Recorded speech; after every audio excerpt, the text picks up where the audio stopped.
how well the now robot works with the devices. Like you're trying to use another device to get information and then you put it to the robot. Like actual computers or like, Like, I mean, but like, we're trying to utilize the Microsoft Connect to actually capture oh, yeah, you gotta run that through, the external. yeah. Okay. And so the Connect specifically, if you're starting this project, I would say look into the Intel DualSense, because Xbox Connect, Microsoft has really closed off their development so that you can only really program it in like C#. Okay. Either way, you can program best in Python. The C# API for him is very restricted. You can only do like conversation. You can't do like vision recognition or anything. It's basically entire program in Python. Yeah, Python's good, has the most functionality of all of them. So if you want to have him working with the Connect, you have to go like, you have to have like a C# and then a web application to Python proxies to him. Like it's just like a sequence of awfulness. So yeah, I would look into, specifically Microsoft restricts the Connect to only work with Microsoft-based web applications. So it only works in Edge now or Internet Explorer, which is like fine, Not ideal. but if you want more options, So if you use VBA app to I mean, do the interface with kind of thing. I mean, it's possible. Like my colleague has done it. It Yeah. is 100% possible. I just want to see something. Would recommend looking at like a more open source one. Unfortunately, the Connect is the most affordable thing on the market. That's why I wanted to use it, so, okay. Yeah.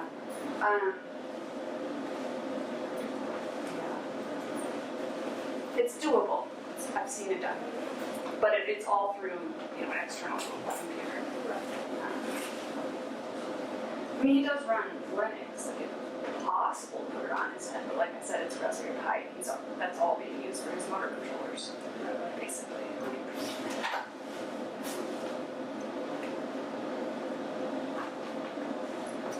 Running in Linux, or, He's running Linux on sort of the base level. You can SSH into him if you really wanted to. Don't mess with the file structure. You can look at what the files are. okay. I'll talk to you tomorrow, there is one thing I will let you delete if you want. I don't think we're going to delete anything just to be safe. Well, there's one thing, depending on the vision recognition is a little wonky in the newer versions of the Alki, so if you want to use it, you have to make sure that that directory is clean and then go back 2 generations in choreograph. I'll talk about that. But that's the only reason I've ever had to go in there and mess with it, but it's interesting. We were noticing that he was like, look, and then would zero in on somebody. Yeah, he recognized faces really easily. Did multiple recognition, and then he got coming back to the initial wizard, he was like searching a lot of times. Yeah, so what he'll do is if I keep him on autonomous life, I put in quotation marks because it's not really life, it's just like that.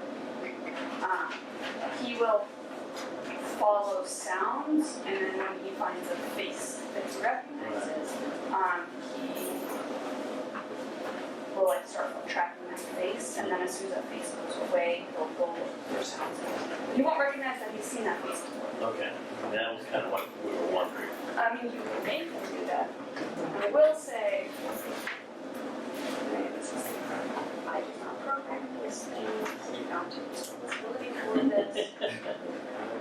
And I'm very sorry I even have to say this. Facial recognition works better than yours. It's how colors work. Yeah. It's not like, but this is also developed by French people. So there's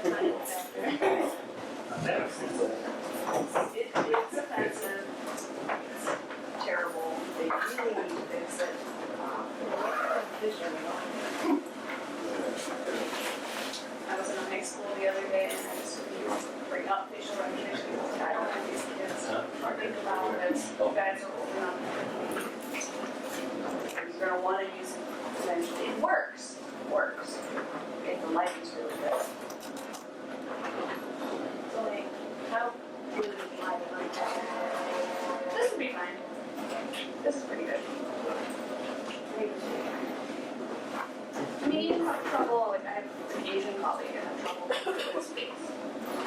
It's just like, when you put white engineers in a room, they don't think about anybody else. Yeah. Yeah.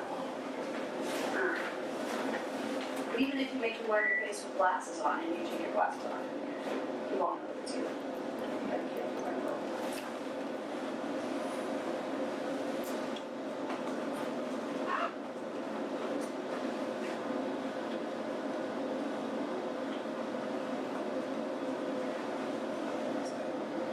It's like a menu, it's the program that you directly put on. We're gonna go back in.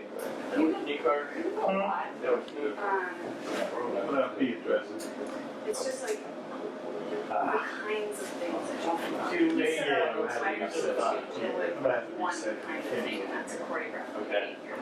So, let me get this You going. want to Okay, just like a okay, program you okay. can grow by yourself, separately from all of that. I mean, external.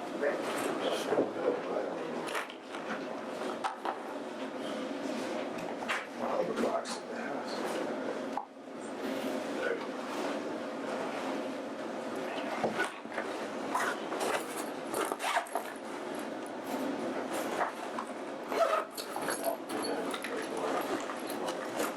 You gotta stay with that. You gotta stay with Are you accomplished? that. With her assistant, we gotta hook up the wireless. Oh, yeah. I knew.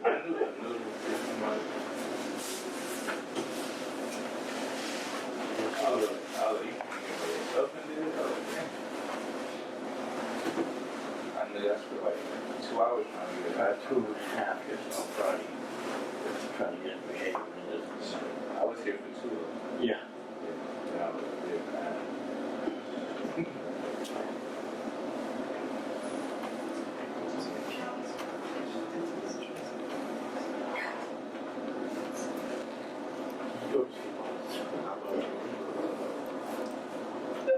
Hello, I'm Marilyn. I can't connect to the network. Oh,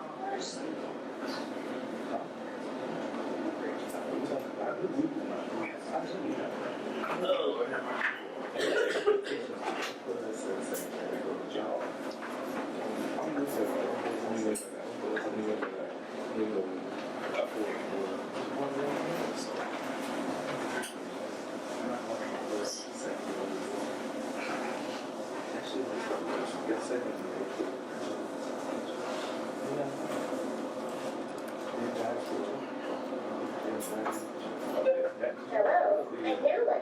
I can't connect to the network. Take some like a good couple minutes to understand that it works.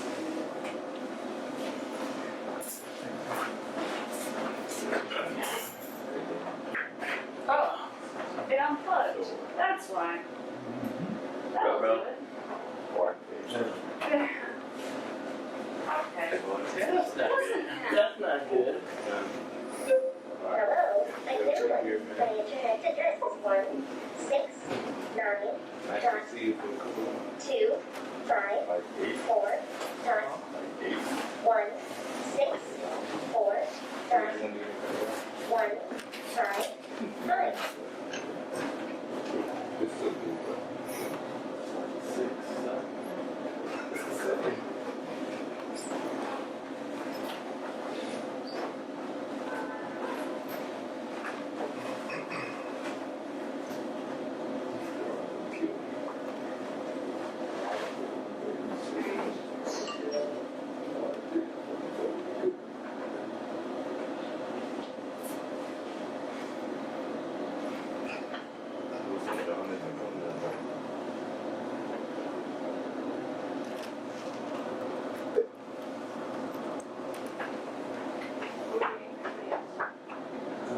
He's coming.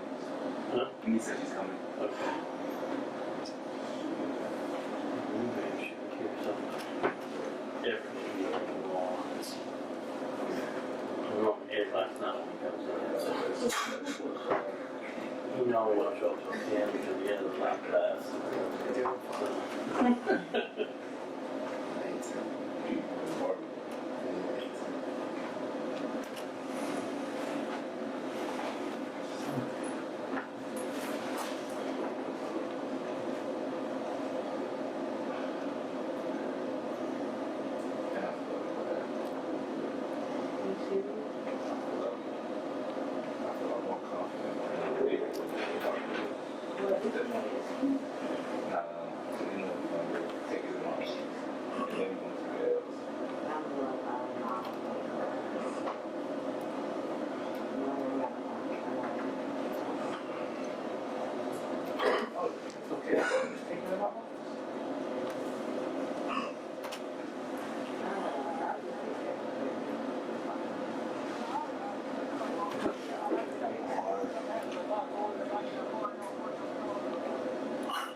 Every time that power comes on, for whatever reason, it resets the default. Just going out with connections. But that's the other thing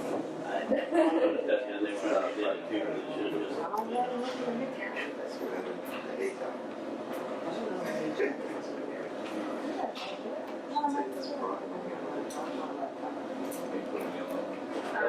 So one thing you'll notice with him is that he won't continually search for Wi-Fi connections. He only does it during reboot or if you do it manually.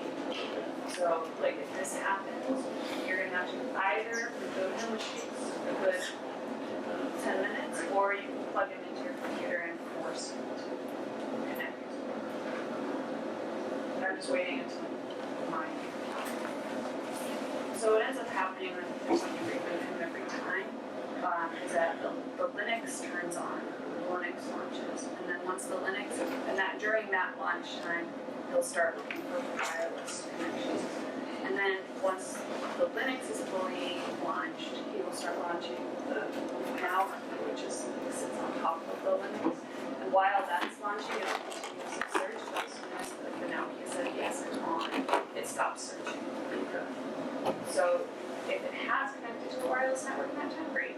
If it hasn't, he'll say I can connect to the network, and then you have to connect to your computer and force it to connect. I'm going to plug it in with my computer. That is my computer.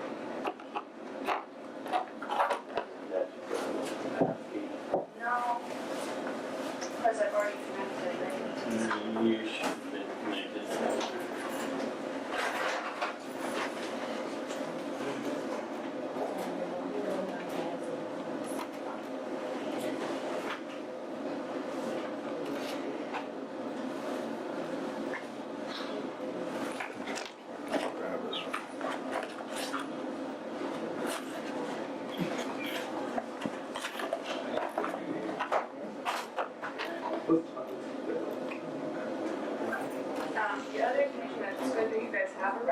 once you figure that out and it's working consistently, you'll notice that if you put like a ton of robots, or put a lot of robots or a lot of things on the same wireless connection, it won't run as. So like if you're trying to send signals over your Wi-Fi, like I was talking to you guys about before, if you want to send commands to from your computer directly,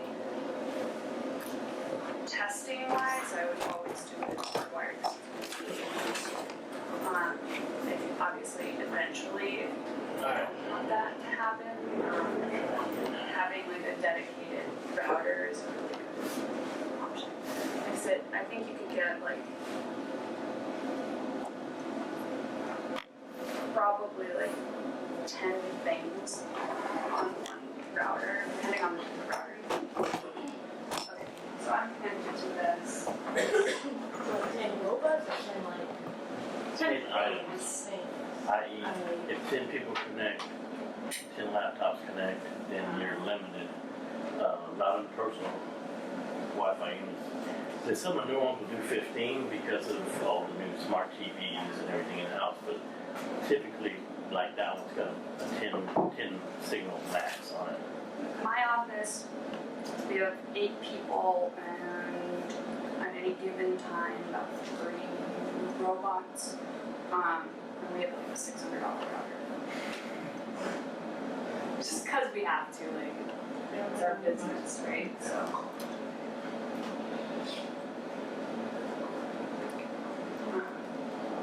And it works fine. Internet's might work for a while.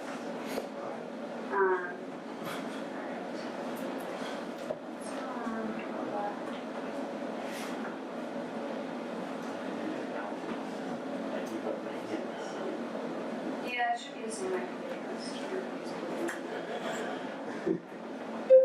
Hello, acknowledge.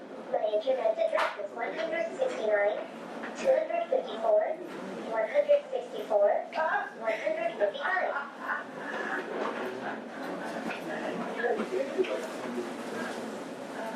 Yeah, it's local. Yeah, this you guys.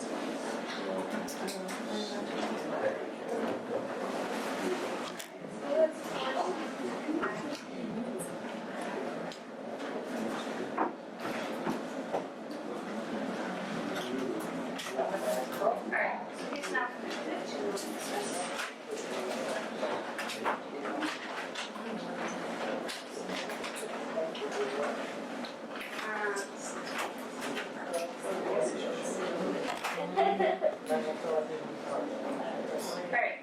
Alright, so, we're all here? I think it's the majority of us, yes. Majority of you guys? Okay. So, all this pretty informally, so that you guys get the most out of this, and if you ever want to interrupt and ask questions, just go for it. Start just by like doing a broad, like going into everything that, like hardware stuff first. All of this information is available on the Aldebaran documentation. I mean, I might give you some tips about this doesn't really work that well, and this does work very well. There's some things that I've never used on the robot. I haven't found a need for it, so I can tell you what theoretically it's supposed to do, but okay. So let's start with top down. So his head is obviously the brains of the operation. He has, as I said, a processor in his head that runs Linux. It's a little bit better than a Raspberry Pi. It doesn't do too much. Basically, it does. He has a separate like motor controlling processor in his body, but so he doesn't directly do motor control from his head. But he does do all of the behavior processing. When you write, there are 2 types of programs you can write for him. One of them loads directly onto his head and runs independently of an external machine, and the other one is that you can run it on your computer and just send like commands like run this behavior or say this thing or whatever. We're only going to deal with the first type today, and we'll talk about the second type tomorrow. But yeah, you can even see the processor. It's sort of at an angle, and his head actually fits. If you look through the thing. You also notice on the back there are 2 ports. You have your Ethernet port, which I'd say I was using a bunch right now. And then you have a USB drive. The USB drive I don't think you should ever really need to use unless you need to completely reflash him, which is possible. It can be done if something crazy happens. Other than that, on his head he has 3 touch sensors that are surrounded by 8. These are only blue LEDs. So that you have a front touch sensor, middle touch sensor, back touch sensor, and in general the LEDs light up so that it tells you that it knows you're touching them. They're independent. He has 2 speakers in his ears, so he talks out of his ears. They get pretty loud.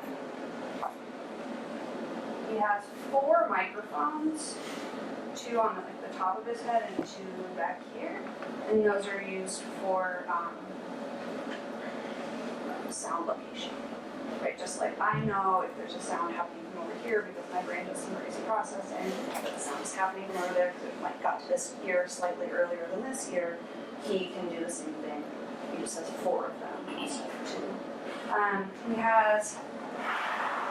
He's got 2 cameras on his face, one in his forehead, and that's the one that he uses for all vision, face recognition, vision processing, anything like that. The one right in his forehead. He's got another one in his mouth, and that one's used for looking at its feet. So there is like a predetermined algorithm that he'll avoid objects in front of him, and he uses that camera to sort of make sure that there's no objects in front of his feet, so he can avoid them. That's one of those things I've never actually used. His walking is not great. It's kind of adorable, but it's not quick. If you want to move running laps, it's going to take forever. Alright, so it is also around his ears. Let's go back to those LEDs. He's got 8 LEDs around each ear that are only blue. When you turn him on, the ears will look like a progress bar. So they'll like load a little bit at a time until it's fully loaded. He won't be fully loaded until, they might look full, but he was not ready until he says, whatever it is that he says. It's got a story behind it. Alright, the eyes. So around the eyes, again, there are 8 LEDs. These ones are RGB, so you can change the color to whatever you want. You can, with their software, you can do one eye at a time, but with the deeper software, you can do, and with all of them, you can do one LED at a time if you really want. They're not all. They are all independently controllable if you like them to. Alright, and inside the eye there are infrared sensors. So like right your TV remote. So you could remote control him, but IR is not the data transfer is not very good. So basically I've never used it, but all I've heard it's really been used for is if you have 2 robots that want to talk to each other, they can send like an IP address. So one of the eyes is a emitter, one's a receiver. But I don't totally know what you guys are going to be doing with them, but it doesn't. I've never really used it. Actually, maybe something where Yeah.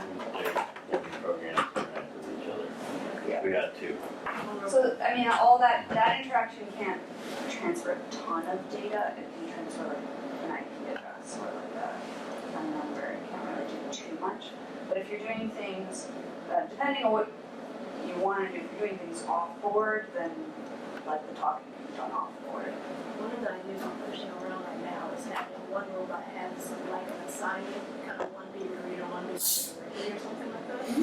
And then one robot can talk to the second robot and tell them, well, I can't tell you this, but he can tell you or something. Yeah, you could definitely do something like that. One thing I've seen, when you get sales versions of this robot, they have a slightly different default behavior on them, and one of them is that You can scroll through like different programs just by using the head touch sensors.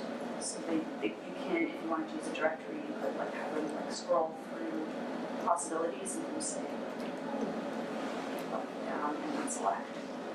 So you know. All right. So moving one down. His neck has two actuators, one that controls this movement, one that controls this movement. You cannot do this.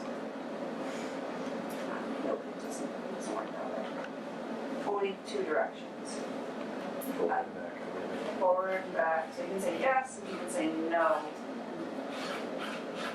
That's it. I mean, obviously you can do both at the same time. Head rolls are not going to do this. Alright, so in his torso, he's got his battery pack. If you have him fully engaged, like standing up, if he's fully charged and he's just standing on autonomous life, he can last about an hour, but maybe an hour and a half. But if you're running a program on him, standing, not plugged in, I'd say you're guaranteed probably 20 to 30 minutes. Plugged in is a good situation. Will him being plugged in have a negative effect on his battery? You know how like cell phones. Yeah.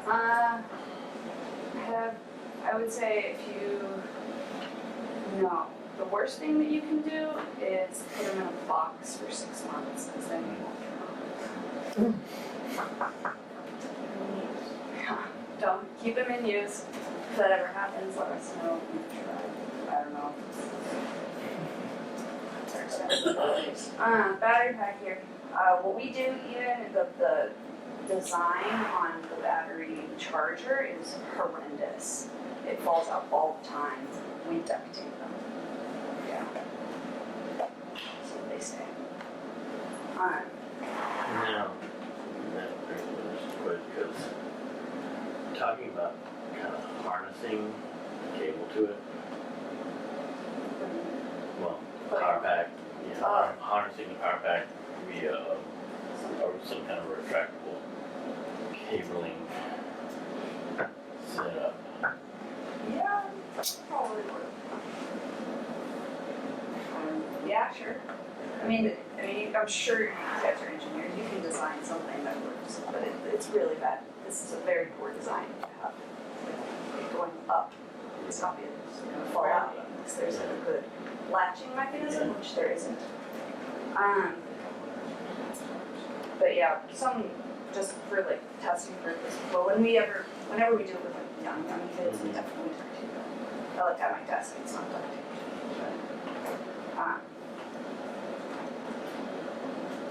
When he says, he will say that his battery's low. He'll say, like, my battery will soon need charging. He's not lying. We've got like 3 minutes. And when he says, my battery needs imminent charging, he means like you have 10 seconds. You should now. Yeah. You gotta go for a sprint there unless you want to restart it. Alright, so other in his torso, obviously you have the chest button. Pushing the chest button once when he's on makes him say his IP address. It also makes him say if any of his motors are overheating. So that happens if he's on for too long. He doesn't actually have any temperature sensors in any of his motors. He does have a temperature sensor in his head. So he'll say like, motors in my right arm are overheating or too hot. That means he does a calculation based on electrical flow about how hot his motors are. So I've seen like if a motor is having issues, he'll say it's hot even when it's not. But then that's a very extreme case. You have to send it in and fix, and that motor's just not working. But in general, what he'll do is if he notices that it's been on for too long or there's too much flow through that motor, he'll start cutting power to it. So if he's like standing up, he'll start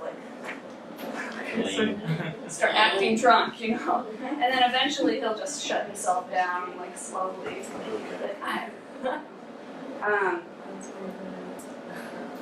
So that can definitely happen. So if he makes like a do-do-do noise, it could mean like I would press his chest button just to make sure that there's nothing wrong with him. But sometimes he makes that noise for no reason. He thinks he needs to download some update from the internet. It's not true. I don't know. But in general, he'll tell you if something's too hot. If it gets too hot, he's really concerned, he won't even need to press the chest button, he'll just tell you. If it's his head's overheating, that's the one we would definitely say, like, turn him off, put him near a window for a few minutes. Like, you really don't want the head overheating. Like, he's not gonna, like, the motors, if they overheat, cut power to them, he'll deal with it. But the head is obviously the most expensive part of it. He does try to protect it. Even when he falls, he puts his head in this. So, other things he has in his chest, he has inertial sensors, so that he can tell when he's falling. So if you run a behavior that you've programmed and it causes him to fall, he'll go, ouch! And that the defense mechanism is that if he's falling, he doesn't want his head, just like we don't want our head to hit on the ground. It's not a graceful fall. It's not graceful at all. Other than that, he has these sonar things, so they emit like a click that we can't hear. So that he can like map the world and stuff.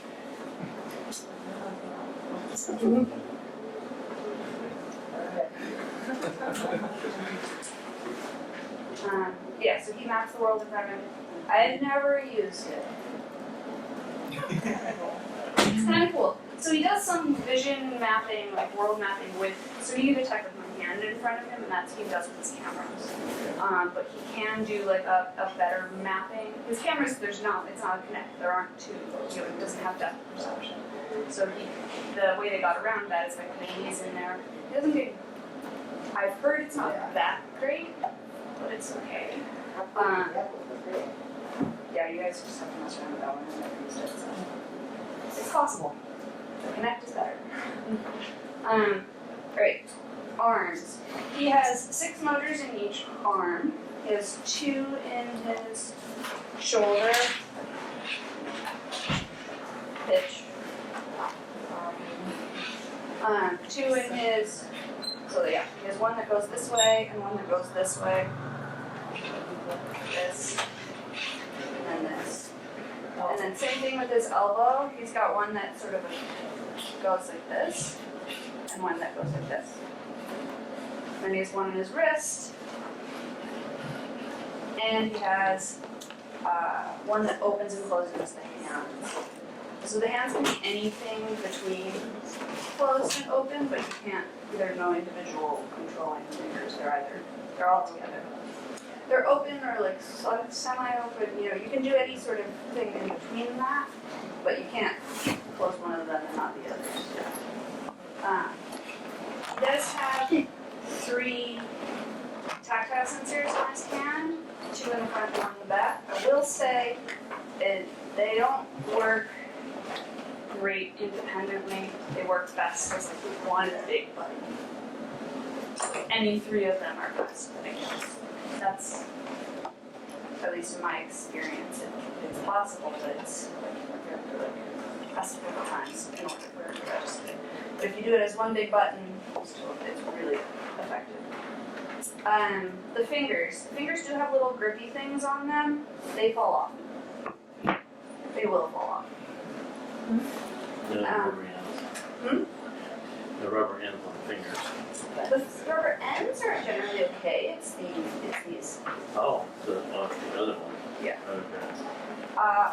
I thought, although I can't find documentation for it, but I have an earlier generation than this one, but I thought that this generation did have a sensor at the base of the hand, so I could power for pushing it. But I haven't been able to find documentation for that, so I'm not 100% sure.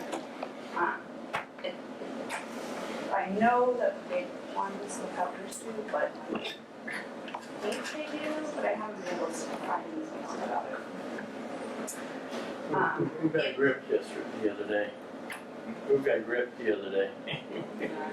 Yeah, don't put your fingers here. Oh, No, it was in his hand. It was in his hand, oh. No, It was in his hip. He fell over. Oh, God. Yeah, he fell and it was like Yeah, his don't legs just started locking and we're just like, I was trying to protect it. Yeah, I will say if he is doing a behavior that you haven't tested before, it is a really good idea to sort of put your hands around him, but like stay away from here and most definitely stay away from the hips. So like the motors, as you probably found out, and the legs are very powerful.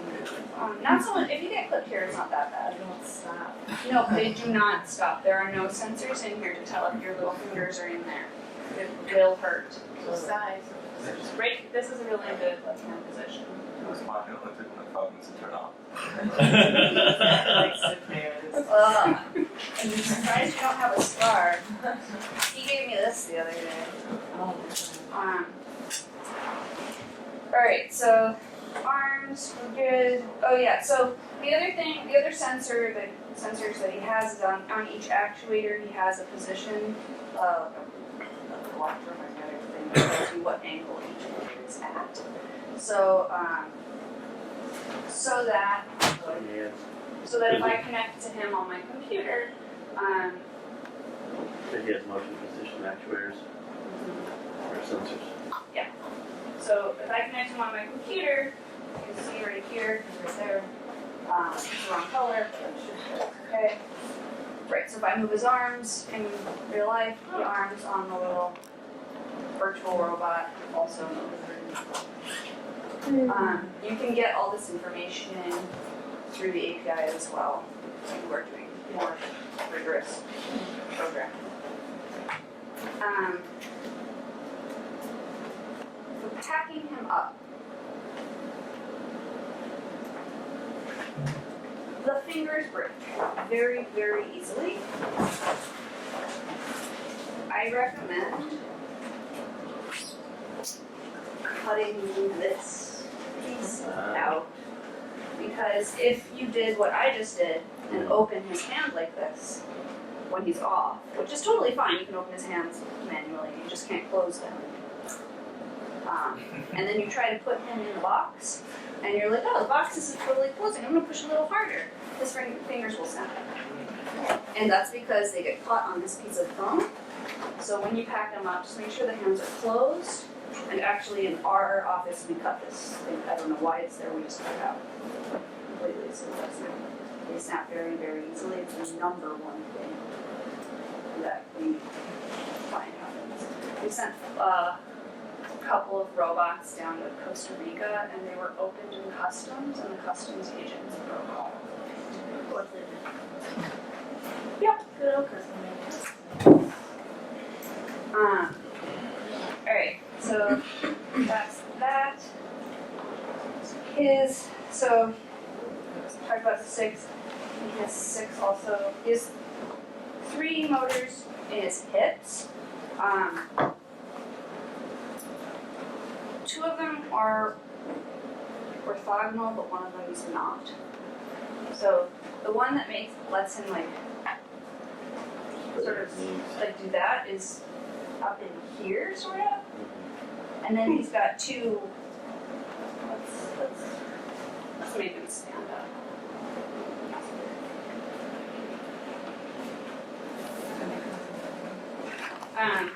So he's got. Oh no, I didn't want you to do that.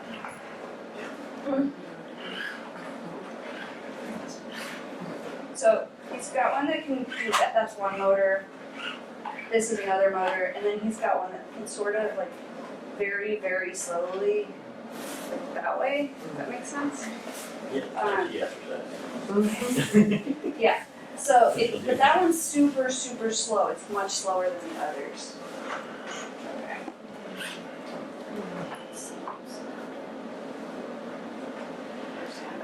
Alright, so the knee, just one motor, one direction. But these ankles have 2. So he can sort of like point his toes up and down. And he can also sort of go like side to side on his ankles. So if you want him to sway at all, you have to move his ankles.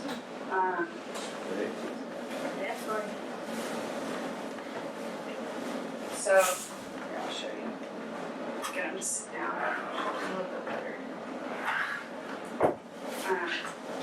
By the way, this is like, if you're doing testing on him, this should be your like, working rest position. He's like this, the little crouch, his like top will fall backwards, or this is like the most secure position that you can put him. So yeah, like I said, the toes go this way, but they also go like this way. So you can think if you want him to like, when his autonomous life is on, he's sort of swaying like this. He's moving his hips and his ankles in order to get that, to keep his feet flat on the ground. So then he also has these bumpers. These bumpers do have 3 locations that they sense for pressing, but these even more so than the hands really should only be used as one. So it gets pushed here, here, over here. And I think, yeah, these LEDs light up when they're pressed. They do have another function, although that's like the second thing that gets broken the most. And that's because if you think about like the power needs to go through all of these motors just to power these like 2 LEDs. That little wire or well, that connection can break really easily, and if the LED just stops working, but the rest of them functions fine. It's fine. Then he does have ZS force sensors on each foot. He has 4 on each foot. That's not something I've ever used explicitly, but it is used in his like, proprietary algorithm for fall balance or whatever. So if you're doing some like very fancy Tai Chi dances, like then maybe you'd want that. But other than that, I've never had to use it. I will say he works best on this kind of surface. Carpet's not so great. He does like to actually be able to slide his feet. So if he's standing up, or sitting down, he needs to be able to slide his feet. He can stand up and sit down fine on carpet. Walking. Kind of dragging. Yeah, depending on the pile of the carpet, not good. It works best on like tile, hardwood, laminate, tables, just not too close to edges of tables. Right. I think there's any other hardware tips. Alright, yeah, that's basically it in terms of hardware. Any questions about?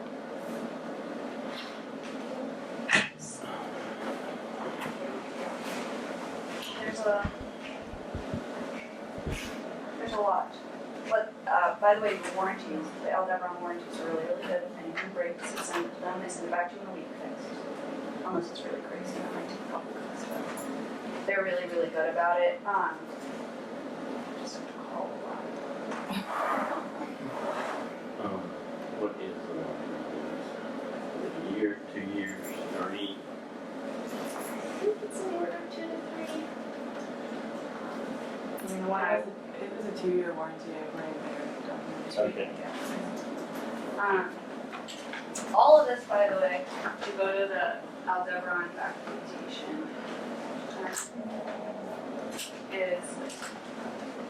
it's like all there.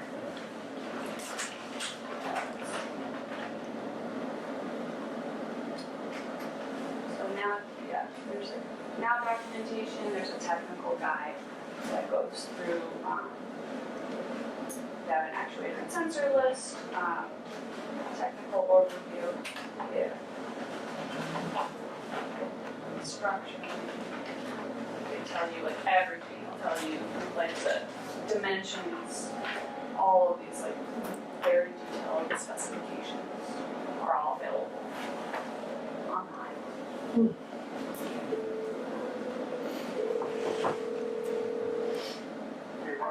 Hey, Brandon. Do you think maybe we should get some eyes teacher out there? Somewhere from the woods, but it's after. And they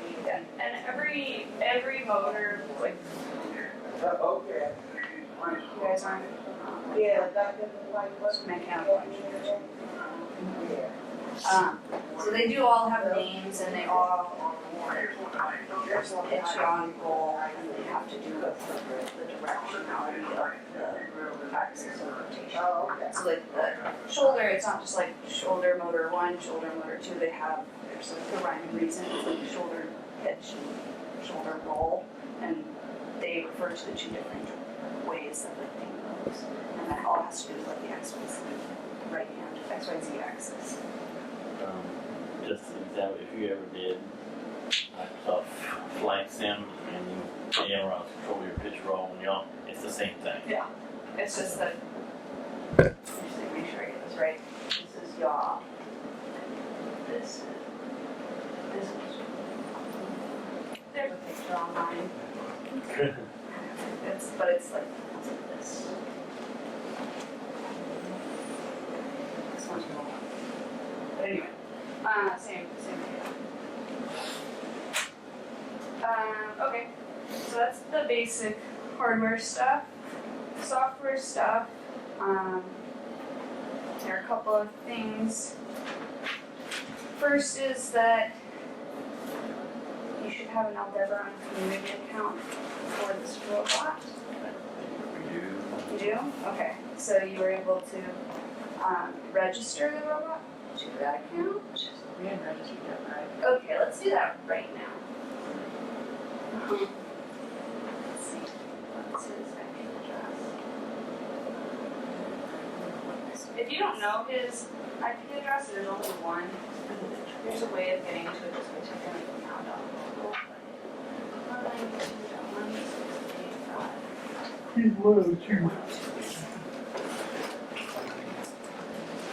The reason I say that is because you can't actually access any of the APIs without registering your robot to your account. I'm sure you can find it somewhere. Internet's large.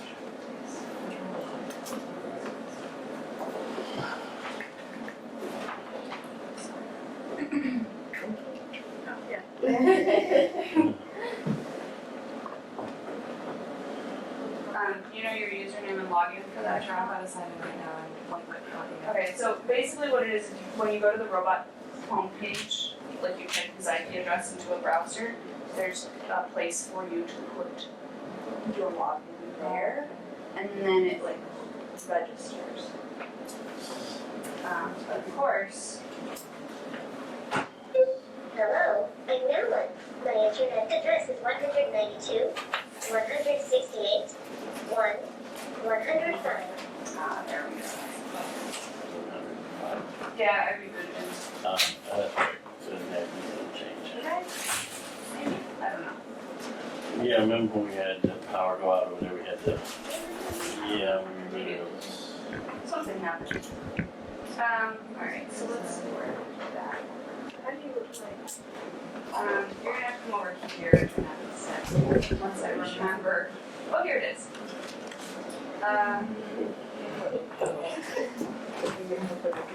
We're gonna change it. So there's. Is it this it? Yeah. No, that's like our. Oh, you put yours.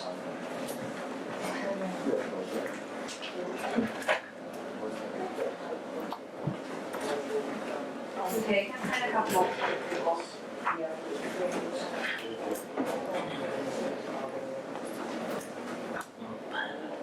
Okay, and so long as you're like open to sharing that with other people, Yeah. I'll choose a. You don't have to wait like this. I don't think that one, then we'll probably do that. What does it say? It went away. It went to this. Oh no. Okay, here. Okay. It is being difficult. You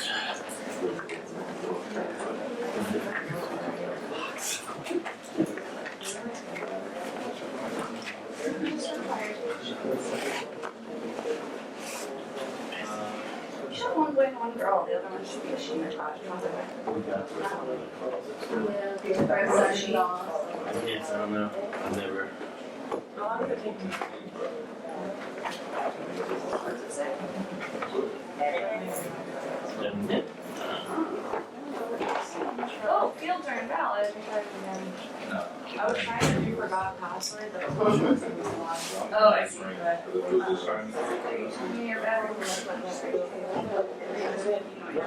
Hello, a new one.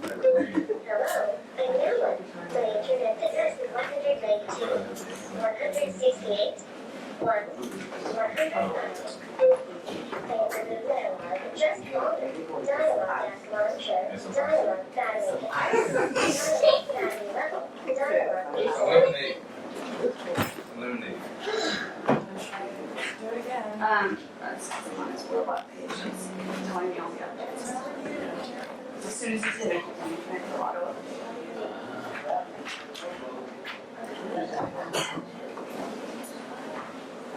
That's what it is. Just something for you guys to remember. This robot is dumb as a brick unless you put something on him. He doesn't become intelligent in any way. No AI. No. You have to program him. It's your intelligence that goes off his head. He doesn't do anything. Out of the box, he does very, very little. You have to like, if you're using it for fun purposes, you have to go onto the page and download all these apps. I don't know what they do. Which he does if you want to just have fun with it. There are like on the community site or on the apps 2.1 when you log in, there are apps you can download and log in that are other people have created. Might be a good thing to do to look at so you can have some ideas of how to program what we want to do. Yeah.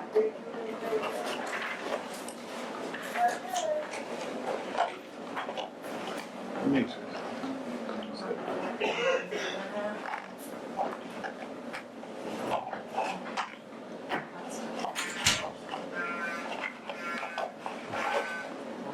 That's like a long. Yeah. Oh, yeah. Earlier than you. Yeah, a little bit. Yeah? Work this time? It's going. Should. Okay.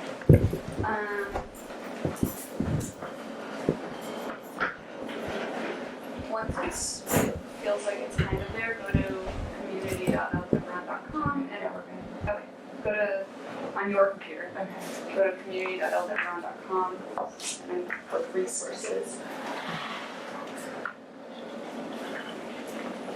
So this is I'll show them how to get the Python API and then the rest of you can get it from them.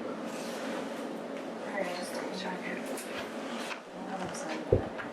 I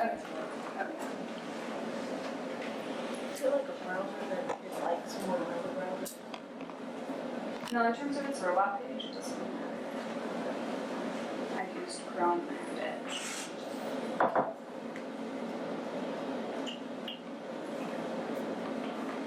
Alright, quick resources.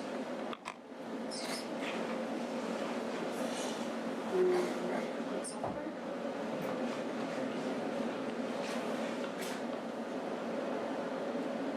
And just click now. Looks like it works. It says success. That's cool. Can you pass me a water, please? Yay, there you have everything.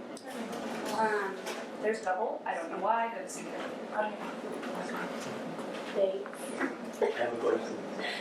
How many people can connect via the web browser?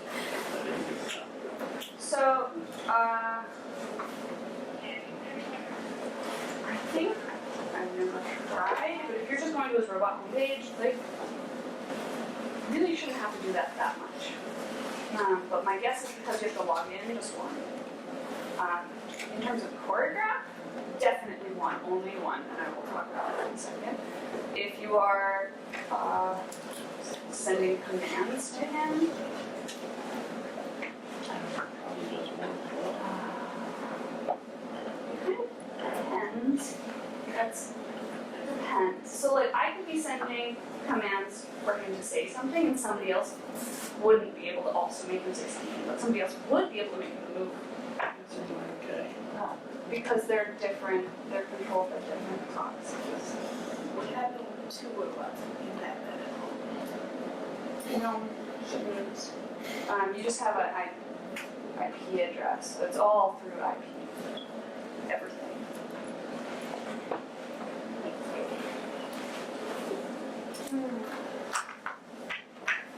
Yeah, all through IP. You might not be able to, so like I don't know for sure, but if you're running from, I know, because I know it's possible, because I look down there's like synchronized dances with like 30 now, so it's possible, but your computer might not let you set up multiple procs of the same type of procs. Probably should if it has a different IP address. Okay, it should be fine. Should be fine. Never done it, but it should be fine. Theoretically, it should be fine. It doesn't let you set up two. If you try to do like two speech proxies to the same IP, it will complain a lot. Too much info. And it's just like already done an hour to if you forgot to close it and just run the program. Alright, so Choreograph is like the next part of this demo. There is, I have a lot of issues with Choreograph, but unfortunately there is nothing better than it to control motion. So if you want a particular behavior on him, meaning like a motion, or you can build close to a full program on here. If you're really dedicated, you can build a full program on here.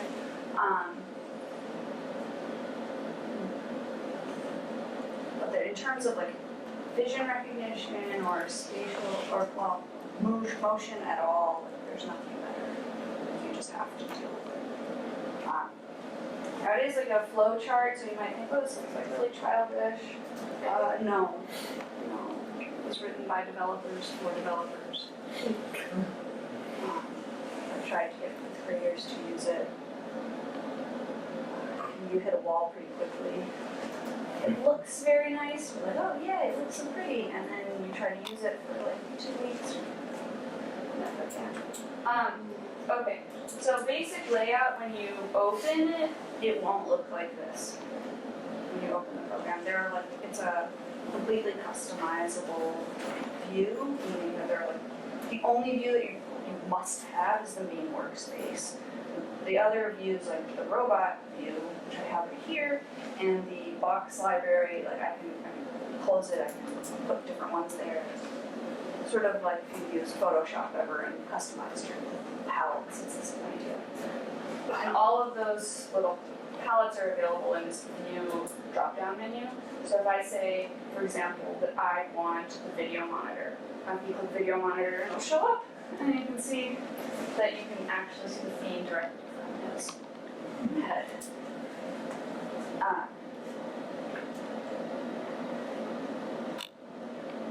This is theoretically where you would learn if you wanted him to create a vision recognition database, this is where you would have to do it.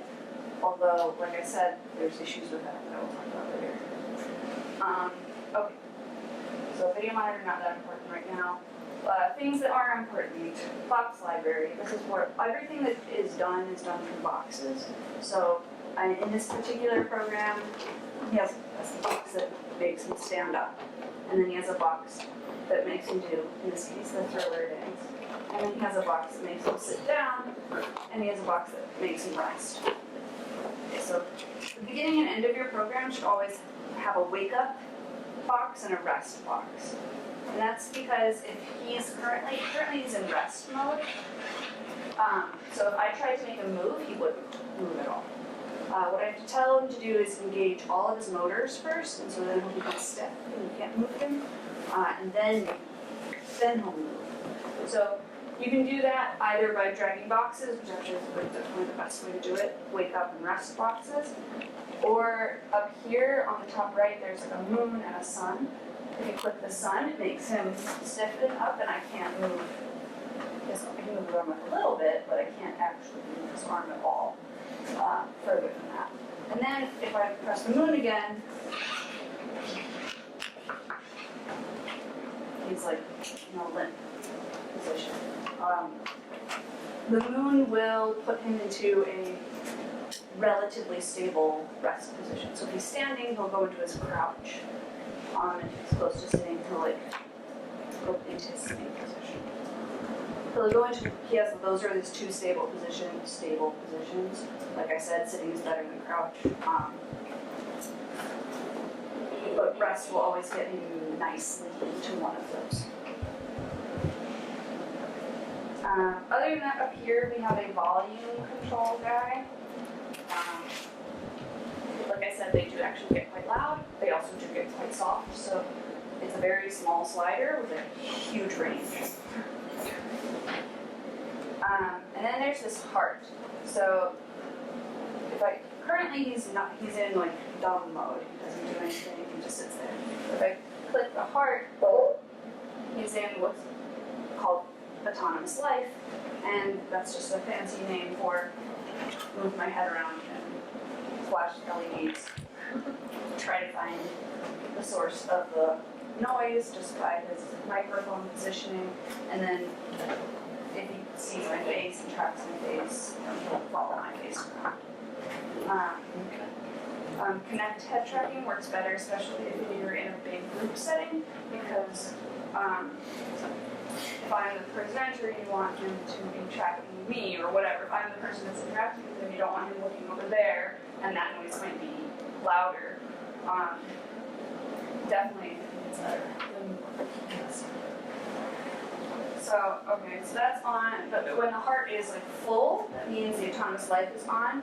But when autonomous life is on, he's like, his motors are fully engaged, right? So he's expending a lot of energy and his motors will eventually overheat. Even if he's sitting down, he's like,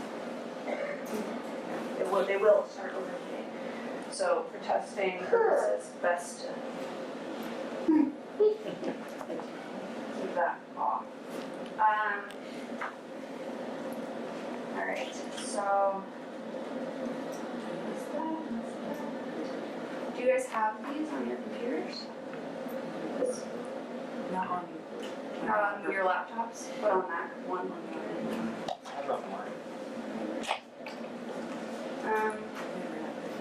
That'll be the most fun if you could actually use it. So why don't you guys download it? So go to community.otherrun.com. You can either log in with her access, or to get Choreograph, you don't need to have a robot registered, so you can just create one.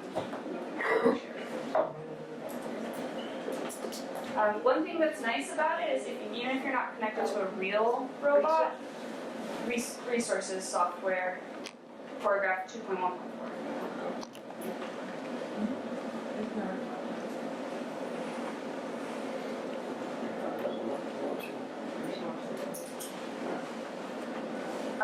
When you go there, I do want you to note something because I'm going to talk about it later.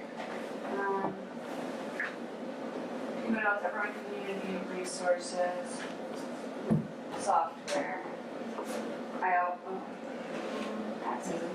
Yay, that's it. Supposed to do that.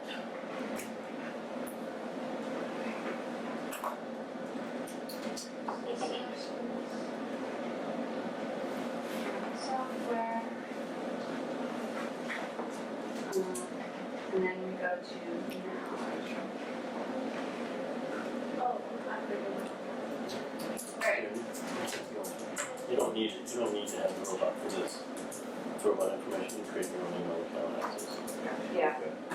So this is the Choreograph suite, and I mean, right now you can sign up for a trial. I don't know what your license is.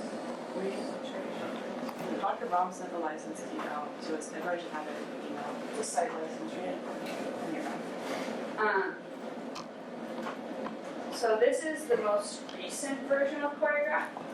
Like I said before, there are issues with the vision recognition, and if you will need the older version, and then you get that by going to View Archives, and you can get like any version if you want. But yeah, For some reason, there are doubles. There's doubles here and there's double inside. I don't really understand why, because they're exactly the same. What version did you want us to download? 2.1.4. So how is it going to work if we utilize the older from visual and then? Well, so if you try to do vision recognition on the newer version, it creates a YAML file. But yet another, it stands for yet another something. However, the robot doesn't understand that file type. So if you want to put, what? I don't know. I don't know, but the earlier version, the file type, it creates a .tiff type as well as like another database file type, args or something. And Okay. that not that that matters at all, but basically you only need the older one to create the vision database that's put on his head, and as soon as it's on his head, you don't need the older one. Because then the newer one works just fine in program writing. It's just putting that database, creating that database basically. Which version back would be a? 2.1.2.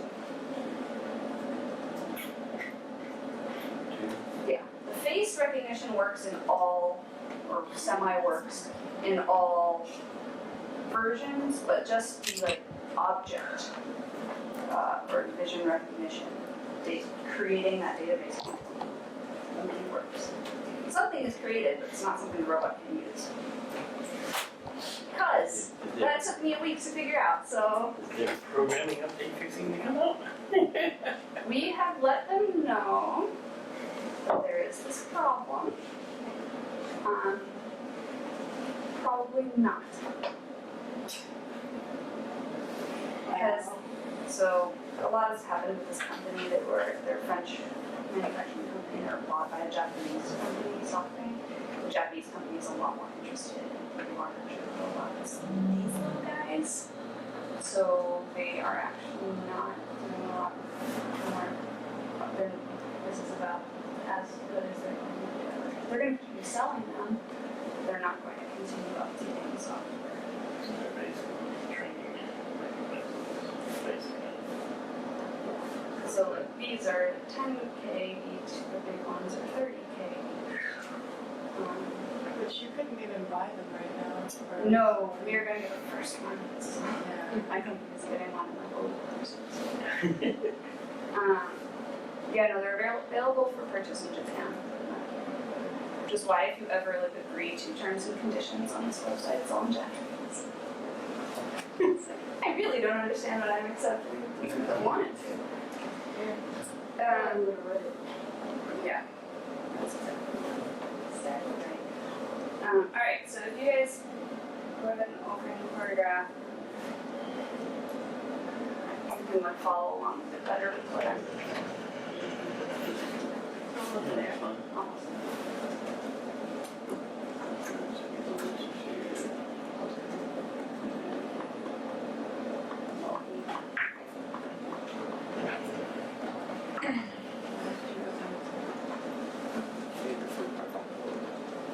Yeah.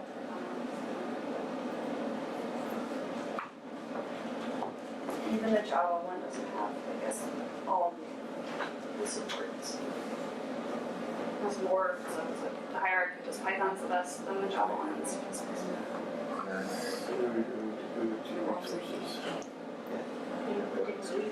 That's just how they got. That's just, I feel like they had intended to flush all of them out and only made it halfway.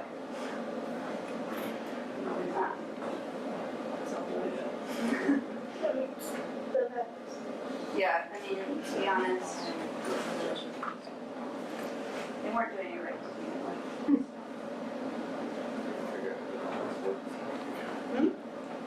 Downloading the Linux distribution, but I have it on Windows. The Linux one doesn't work. I've never used the Linux one. I'm just trying to figure out how to actually run the executable I see. But if you want that, in Linux. Yeah. you have to go to that, you have to download the file, go to where it's located, and then load.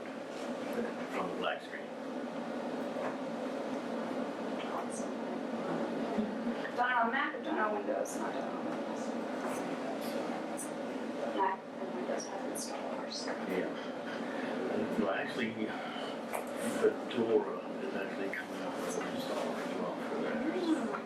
So, but still in alpha testing, The Python SDK is all Is command it? line. That's what we were working on last time.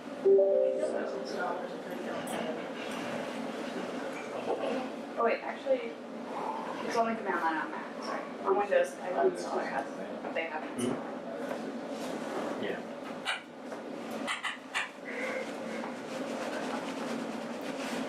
It opened up the thing we were doing last week. On that computer. Ah, nice. Yeah. If you're gonna use the move blocks, definitely don't have them on it. We can put valuation. Yeah. I'm just like looking at the blocks you have and just for your own, you don't have to delete them or anything, but I'm just saying if you're gonna have them move around, put them on floor. That, I mean, even just to do a dance in exactly one spot, we recommend 2 feet on all sides, just in case.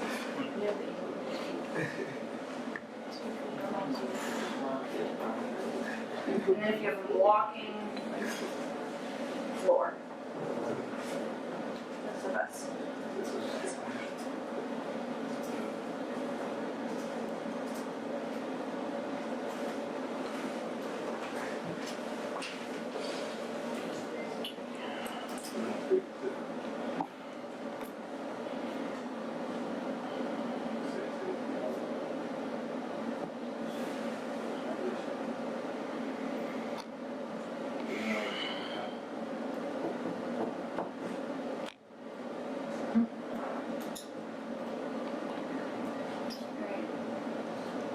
Anybody have the key down this installment right now? It should be in your email. It's with a deal. What's the email? I don't know. Like, when was it sent out? I think you sent it in October 28th, and then like 104.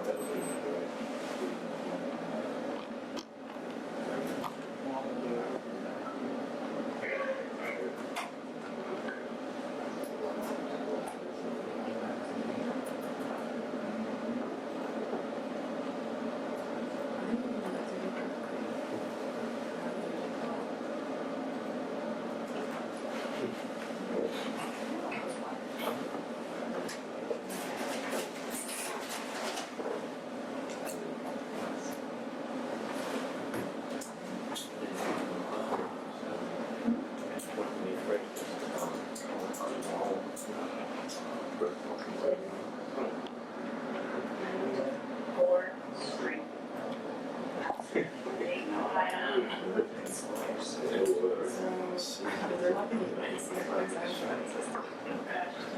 I don't know about they.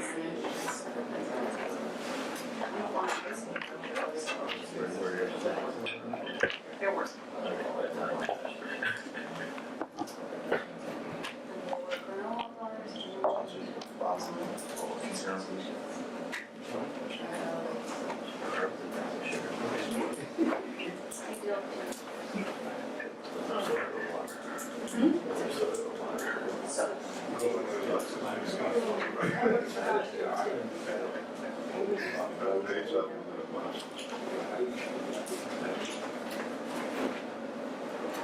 Everybody got theirs. Yeah, it takes a little while.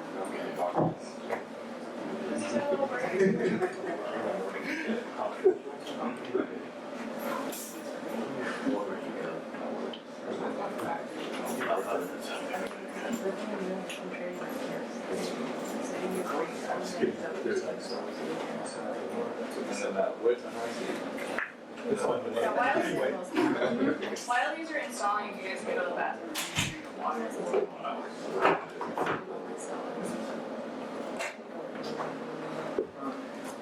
Oh, and I can play this with you guys. How much cheaper? Oh, you got to do that. Well, And cheaper than what way? Wait, I'm gonna actually do this. Once you said it had the door. This is one of the best ones I've seen.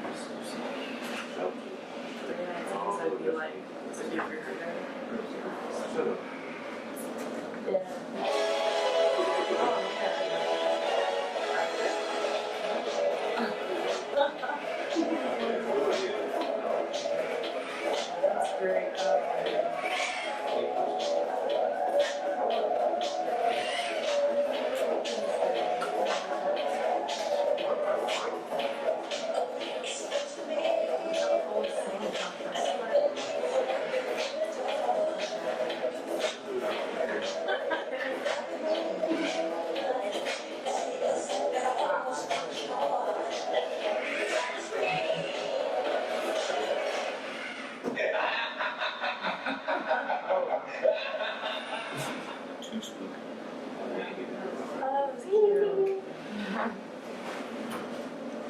So what did you do? I think it was one of the Aldebaran engineers. So like that kind of development. And it's like it's almost 1 box.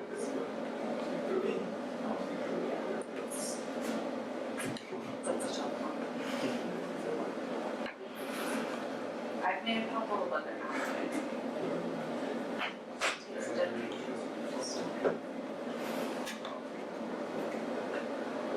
So what are some of the coolest things you've seen as well? So I have, my coworker has made a greeter program, that does use Connect. It goes through any website and makes a presentation of the website, and so you can like read off portions of that website, and then if you click it, like it'll walk you through like signing up for something. Like that's pretty cool, but that's running on a computer. So like stuff that's actually like run on him. That one's really good. There's a Gangnam Style one that's pretty good. But like I said, like if you wanted an application that's a part of it, that runs, that's going to be almost entirely external.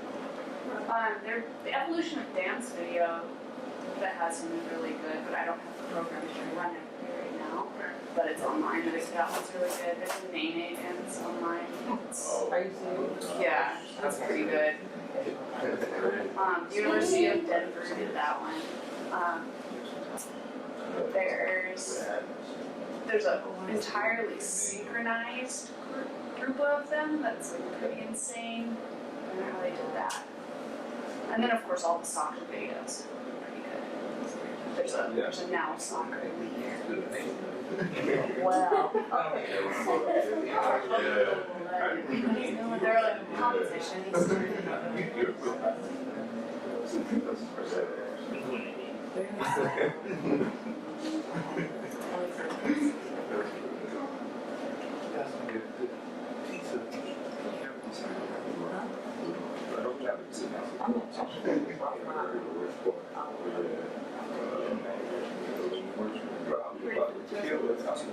No. Yeah, I got that, and I got arbitration. When he was saying about the, I guess that chart we're supposed to talk about, I'm trying to see what referring to, the movie chart? I guess so. Yeah.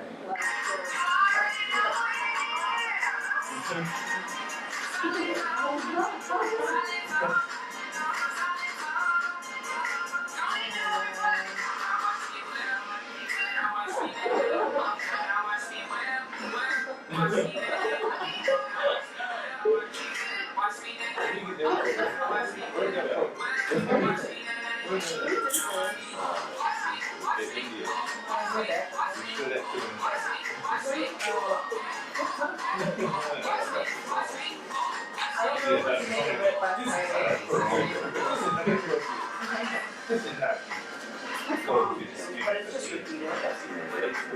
That is really cool.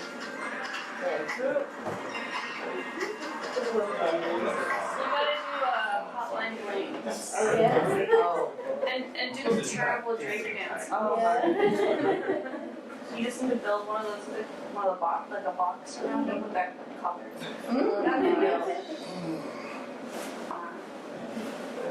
That's a really long.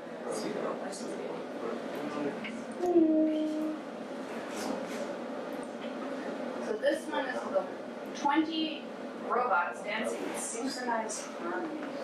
It was made by some researcher in Asia, so Oh, wow.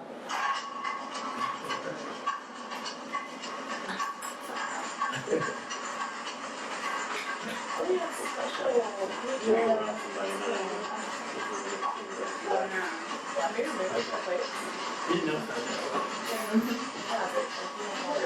I saw part of this video. they're not eventually, this is a really long video, if you have them doing different things, so they're not all doing the same thing. This is like a fun one. Yeah, really. Right? Pretty good.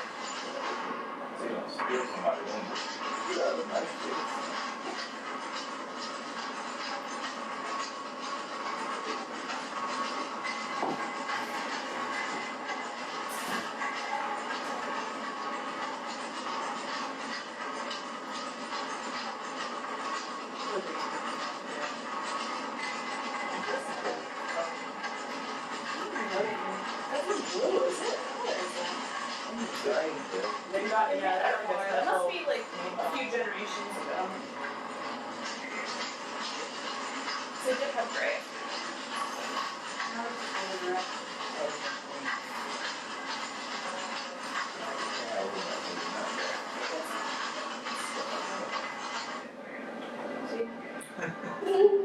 Oh, wow. Makes no sense. How long? That takes forever to program that. That's crazy. Yeah. Topsy?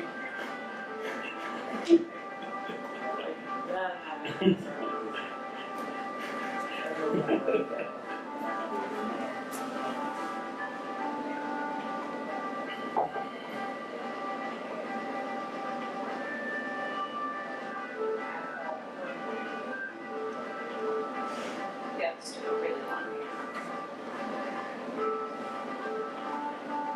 They're like exactly synchronized too, like they're standing and saying that. It's really hard, which is probably fine. And the thing is, it goes on for 8 minutes. So like, if they even got off for a little bit at the beginning, they'd be like way off by the end.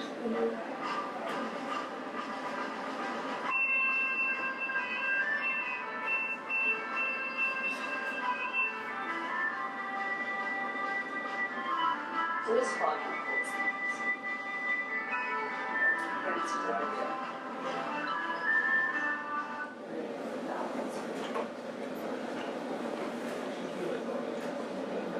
Oh, so there is one like actually programmatically it's really awesome.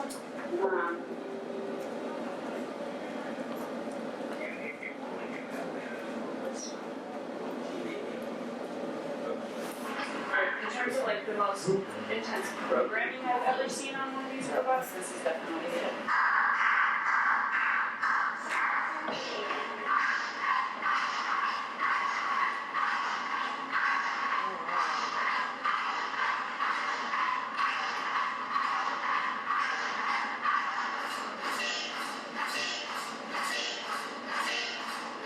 So what you don't see is that you put a metronome on, it's listening to the beats per minute, and it's recognizing the beats per minute and changing itself depending on that.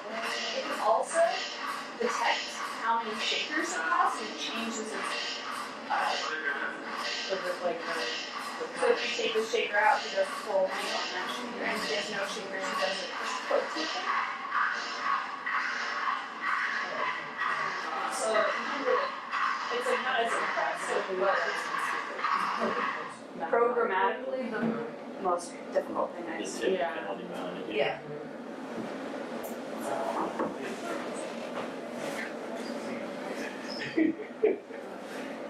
I think you can make it rap. Well, he won't be able to do your homework unless you program him to do your homework, so it's like you gotta learn your homework. One thing that I had been thinking would be really cool is like to help kids learn, like littler kids. You made like a set of flashcards about quadrilaterals or something, and you showed him the flashcard, he'd say, that's a square. I know it's a square because, and then like list all the properties. And then that's a parallelogram. I know it's a parallelogram because. So it helps these little kids learn, like beautiful outreach. You could do that in a day.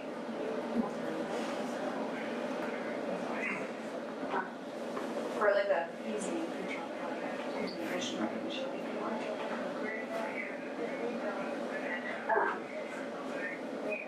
Alright, so, are we ready? Does everybody have everything? Still but if you search for Dr. Brown in the email, you should it'll say software. You can also do, Or just search like his email address. And also like software license, software. you can also do a trial business. Keenan? Wait. What was the email? Just now. Yeah, it's now. Listen to everyone, right? That's all I understand. Search now remote licensing. Robotics.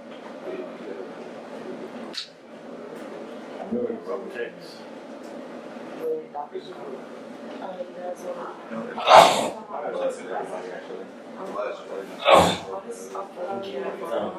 They were the little gold black ones. And they had the program. They were the first generation multi-joint.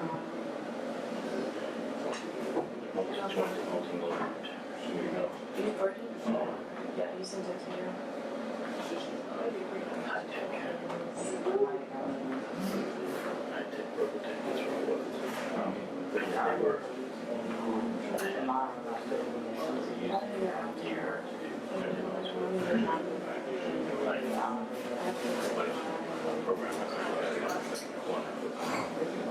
Yeah.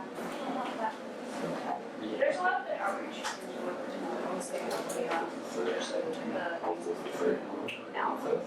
Now, Ask Now is the program you can download from our website already done.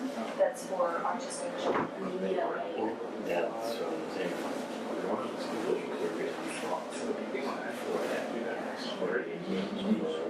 Yeah. So their programs, they don't have to do what you guys are going to be doing. Those are already written. Like I've trained those people. And one of the first trainings I ever did, it was online, and I was like talking about choreograph, and I was like, wait, you guys are not going to do this in this at all. Yeah. So it's kind of interesting, there are different levels, like Right. there's like, you're not even touching the programming, you're just using what other people have written. There's like high school, which is like basically choreograph, and then there's you guys, more. And then if there's anything more advanced than you guys, my CEO generally does it himself. Because we trained the Cirque du Soleil tech team. They are insane good. Are you free with I would not expect anything else from that group, though. Yeah. I'm sorry. Their tech team's insane. Like they were asking questions that. You guys were going, I need to find out. Well, if it had been me, that's exactly what it would have been. My CEO has been working with these robots since their inception, basically.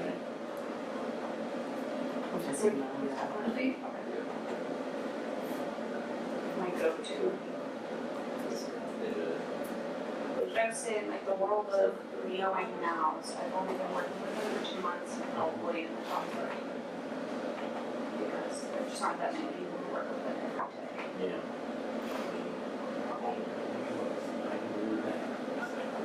I mean, they're only like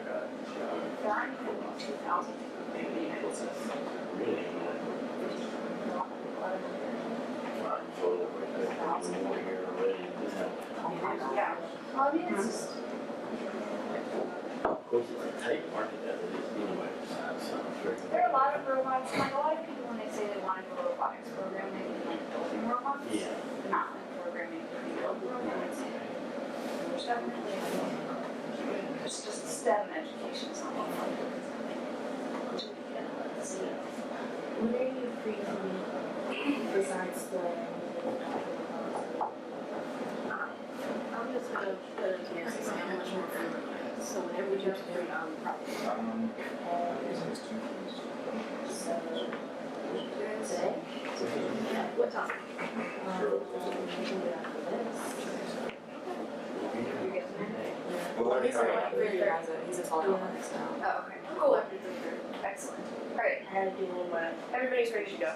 Okay. So, what I want you guys to do first of all is you're going to change your default windows to what I have because See the robot. okay, so basically I have, well, let's see, what do I really want you guys to have as default? That's probably a good one to have. I close it generally. I mean, like, again, everything you can just change. So why don't you like? Yeah. For right now, let's just do this, and we'll change your presets when we get to it. So, on your top right, close all of those boxes. Top right, on the side of the screen, there are like pose library, there's pose library. Close that. Alright. X out of video monitor, video monitor. We don't need. robot creation, Robot applications, we will open later, just close it right now. robot view. Robot view, we do want. Okay. So there's a little X like right here. I see it Okay. now. And then, Click. Just close everything until you see a robot. Close that. Okay, now go to view. Up to the view menu and click robot view. Well, let's search this one. oh, metal. Great. Yeah, just leave that for right now. You won't see it anywhere. And then on the top right, there's a robot project content. Close that just. Top left. Alright. Close the project content. Yeah. Now it's like a box out there. Yes. Okay.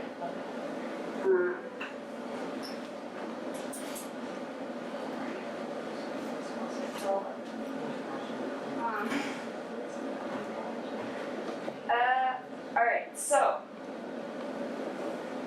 some of you will see a robot, some of you will not. If you do not see a robot, find the red button on the top of your screen that looks like a little Wi-Fi signal, and click red button, the red one. Oh. Now click the green one, and don't click the green face. Look at the IP address, there should be like 127.0.0.1. Yeah, double click that one. It'd be difficult. Yeah, it's gonna be difficult. We shall see. So, I'll just talk to you a little bit about what you just saw. When you click this, you will see that's the little green Wi-Fi. Those are all of the robots that are available for you to connect to. If they are blue dotted lines, they are virtual robots. So I have a virtual robot running on my machine right now, and you each have virtual robots running on your machines. I can't connect to the one on your machine, even though it gives me that possibility. I can't. If I tried, it would say there would be some error. The ones with filled in faces. So this one is either going to be green or red. Currently it's green. That means that everything's going fine. It's totally fine. You can connect to it. Unless someone else is connected. Okay. So only one person can be connected to the robot at a time. So currently I am connected to the robot, but so that means that if you tried, you wouldn't be able to. As soon as I disconnect from the robot, you can now connect. Right. Now, this comes into play when, I'm gonna connect back to it. So unless somebody else has any needs on that, this is very important. There are lots of people who want to take turns using the robot. You have to disconnect properly. If you disconnect by closing your screen, right, if you don't disconnect by close your screen, nobody's going to be able to connect to that robot for 10 minutes. It holds the most recent connection for 10 minutes. The only way to reset it is to restart the robot, which takes almost the same amount of time. I would recommend doing it because it takes slightly less time and it is more effective, but just disconnect. When we do this with young kids, we have a whole robot master protocol, and they have like a little toy. It's like a talking stick. So, yeah, definitely make sure you're connecting and disconnecting properly. I will say, when you're looking, if there are lots of virtual machines going on around you, it's always good to have yours starred. But you can always find yours because it's going to be the only IP address that's local. So 127.0.0.1. Almost always, unless you're doing Linux. I don't know. Maybe that's different. Sometimes,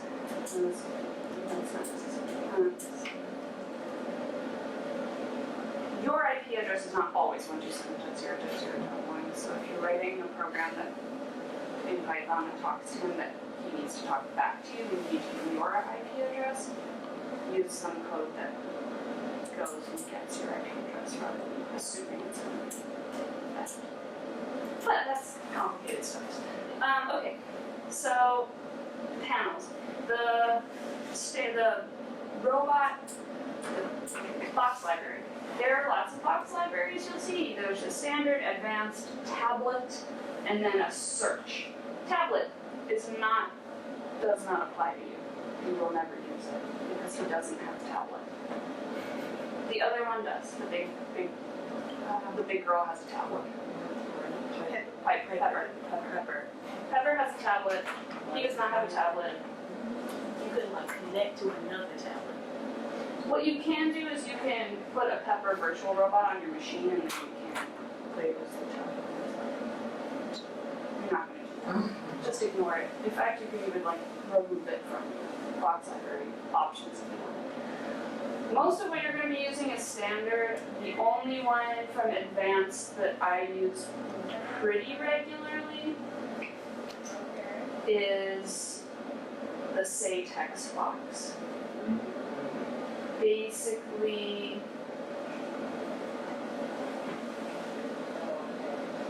you might use some of them, but that's the only one I use like almost every day. The standards, let's go through, I'm going to close all the folders just so I can see them.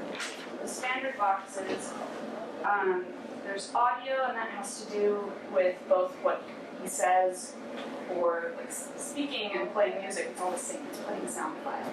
The speaking is just that it generates the sound file and then plays it. You type in what it's going to say, it generates the sound file for that, and it says in the sound file. But there's also a speech recognition box in there.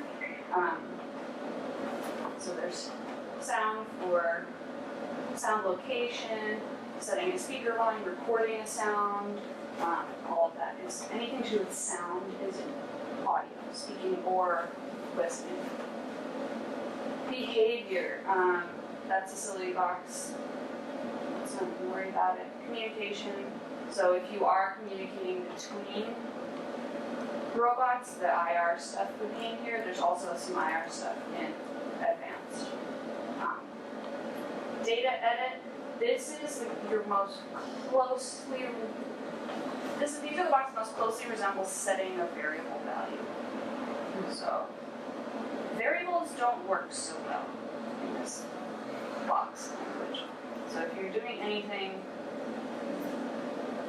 super advanced, not that variables are advanced, but you'll see what I'm talking about later, you're just going to have to make a custom Python box. But okay, so yeah, all of these are just like set some value. Either a number, color just RGB, text, whatever.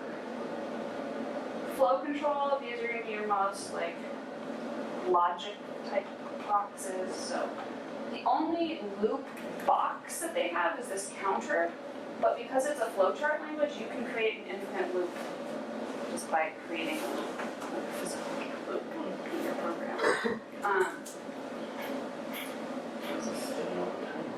You can set a timer, there's an if box, there's a switch case. The if is kind of Iffy. crappy. Use switch case. Switch case is the best. If every time I've used an if box, I've had to go into the Python code and edit what it actually does, because the only thing that it does is check for equality of one thing. That's all it does. And it has to be a number. It's very limited. But you can change that. Like, no, maybe it can be a string. Right, quotation marks. But if you ever want to go in and see what the Python code is for this box, you can double click it, and it will open a script editor.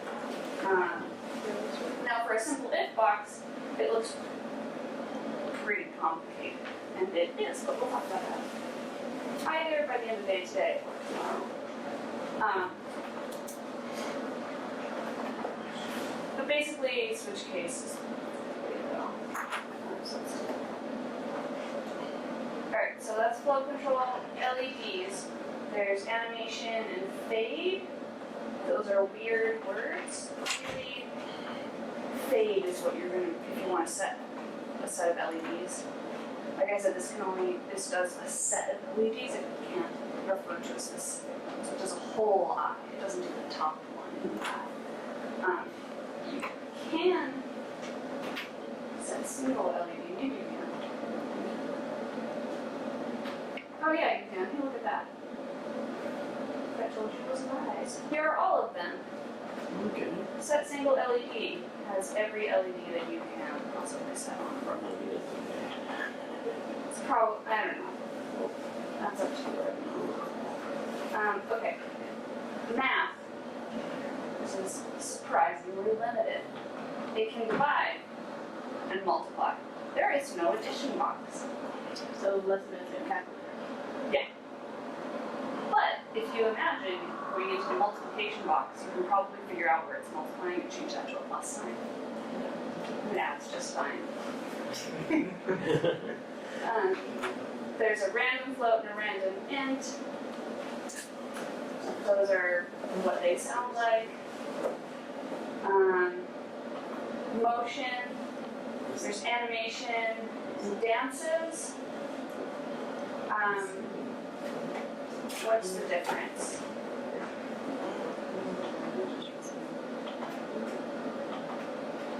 I guess, so one thing I will say is that the people who designed this aren't native English speakers. So their word choice is sometimes weird. So why would I say something's an animation over a dance? Why is walking a dance and not an animation? I don't. Like games.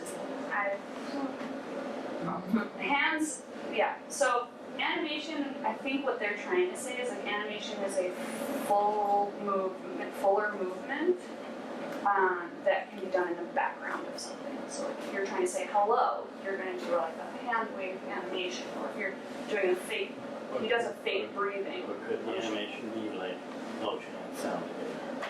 Right, so you can do all sorts of things in parallel. I'll show you how all that works in a sec. But yeah, so like the idea is the animations can be done at the same time, but they're fuller animations for one particular purpose. Yeah, French people, if you actually look at their Python script and look at their comments, you're just like, But I can do it, yeah. alright, sensing is the next one.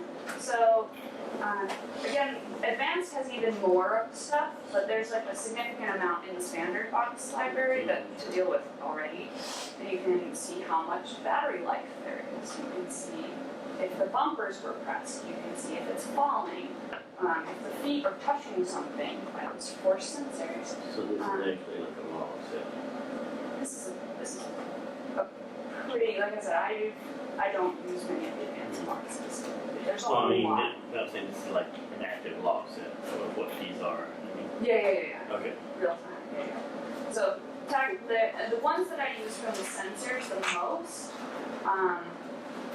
are the bumpers, tactile head, tactile, left hand, tactile, right hand, and those are all of that, and the head, those are all the touch sensors.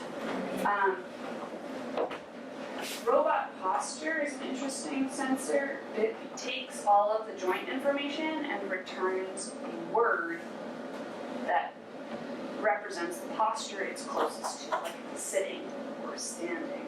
You know, it's got a library of postures. It doesn't have to be exactly 100% in that posture, it just has to be close. So there's that system. I mean, get name would probably be good because that way, if he's talking and he wants to refer to himself, you don't have to hard program that in, right? You could run the same program on different robots with different names and they could dynamically say the correct name for that robot that you're changing. Templates, these are going to be really important. We're going to talk a lot about these. You probably want to learn how the dialogue works for what it sounds like you guys are doing. I've never used it. Actually, so We use a little bit, yeah. Yeah, they're writing a script for it. good. Great. So I'll talk about timeline because that's one's pretty hard to figure out. But exactly what's going on, and there's like a lot there. Timeline is where you're going to program any movements you want the robot to do. And then I'll talk a lot about the pipeline box.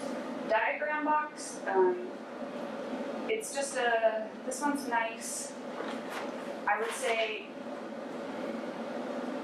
it's a copy of your workspace, but just in a box. So, but not, well, we'll talk about it. Trackers, so there's like a face tracker and people that, you know, you track a red ball, you can track sound, you can track whatever, so that's the head tracking stuff.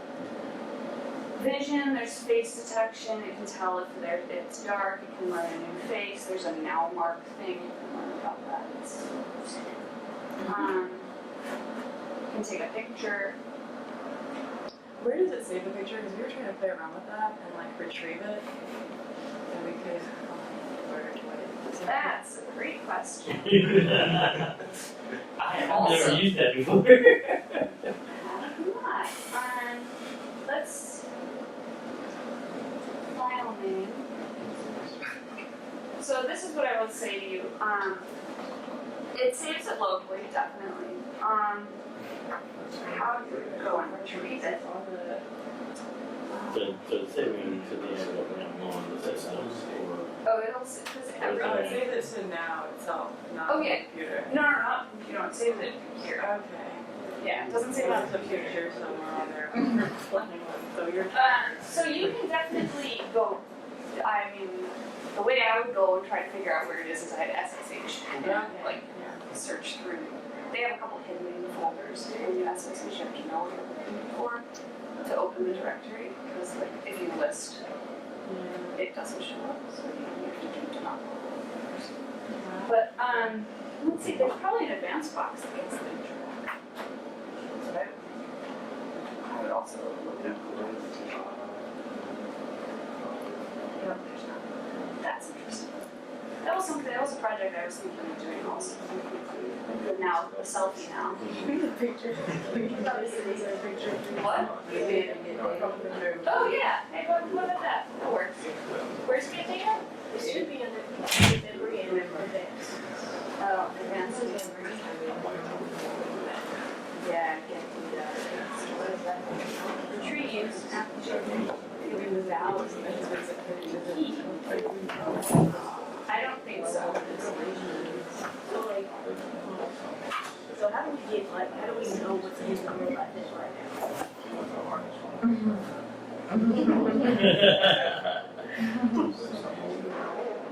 Got the program the other days. I can show you. There, I mean, short answer to your question, if you go to robot applications on your view menu, yours won't show anything, but mine does because I'm connected to the robot. These are all programs that are on the robot right now. But Yeah.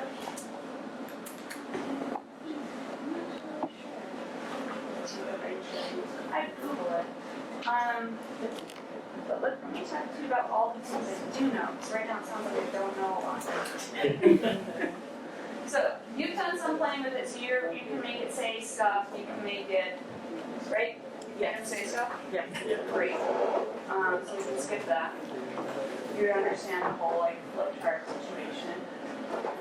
Okay, so one thing that won't make any sense is how you actually use a counter block, because there's no way anybody can do that. Okay, so I'm gonna have him say something 6 times. So I'm gonna double click. He's gonna say hello 6 times. So let's see if we can.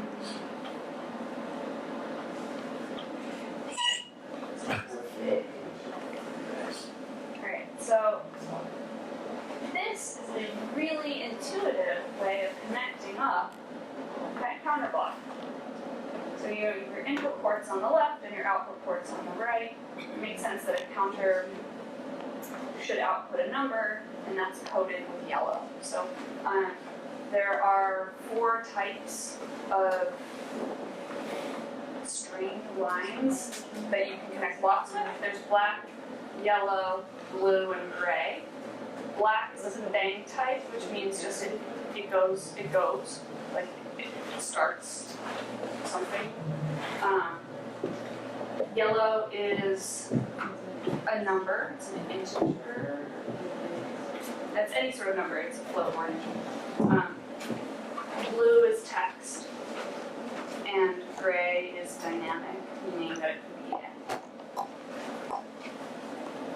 anything that's also has data with it, like a blue, yellow, or gray, also acts as a bang. So just because it gives a number, it also gives a signal to start, depending on the block that it's in. So in this case, I'm going to connect a yellow string line, which indicates that there's a number attached to it, which makes sense. If you're using a counter block, there should be a number that comes out of this. But I'm going to hook it up to an input port that's completely black, which means that he's just going to, it doesn't pass that information on to the next box. This say box doesn't use that information at all. If it were red, if we use the second input, it would mean it was passing some information along. The one beneath that? Oh, Well, I was just curious which one would pass if we wanted to. oh, this one does pass if you want it to pass, but it's just that I'm connecting it to a box that's not going to use it. Okay. So it works as both an indicator to start a bang and the information. So I'll show you 2 ways that you can do this.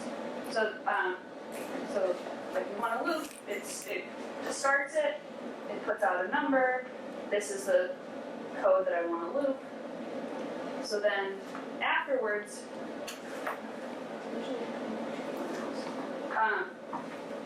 very intuitively, right, it has to go back to the beginning.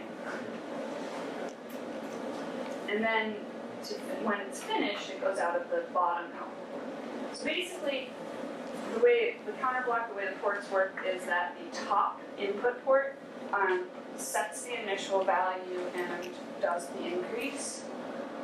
The yellow one outputs the current value, the yellow output port, and the bottom output port is when it finishes. The bottom input port, which we haven't used here, resets the current value to the initial value. So if you're going 1 to 6, or 0 to 5, which this is going currently, if you're going 0 We will soon be charging. oh, okay.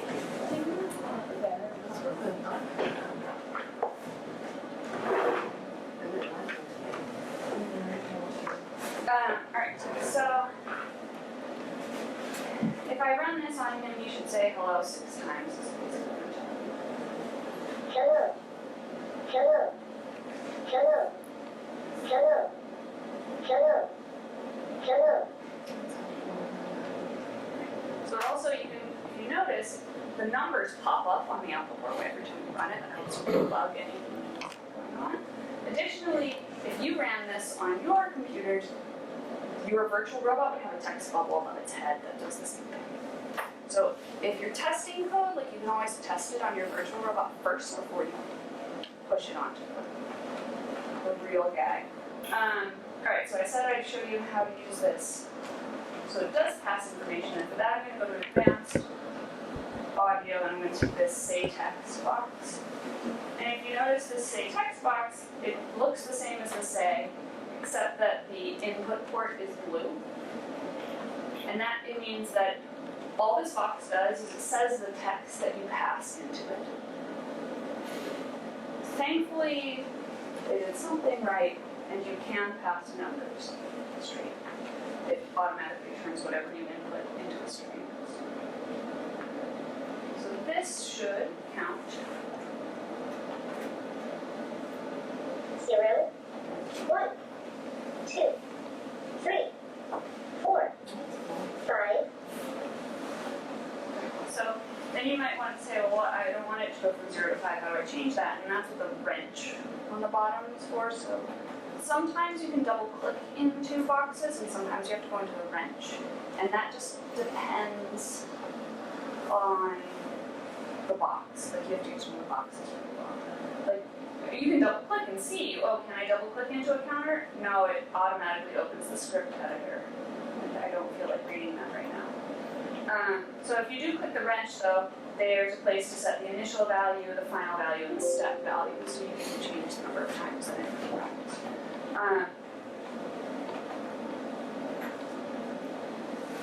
So this is like the easiest, I say this is a for loop, right? It makes sense, you're running it exactly that number of times.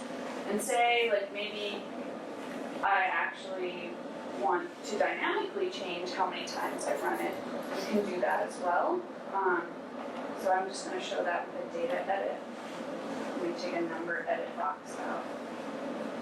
And say I'm going to edit my number to be 9. And this is going to look a little tricky.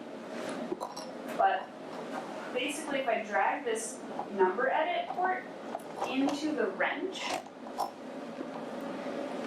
it lets me set that to be any of the 3 parameters of that box. So the initial final values.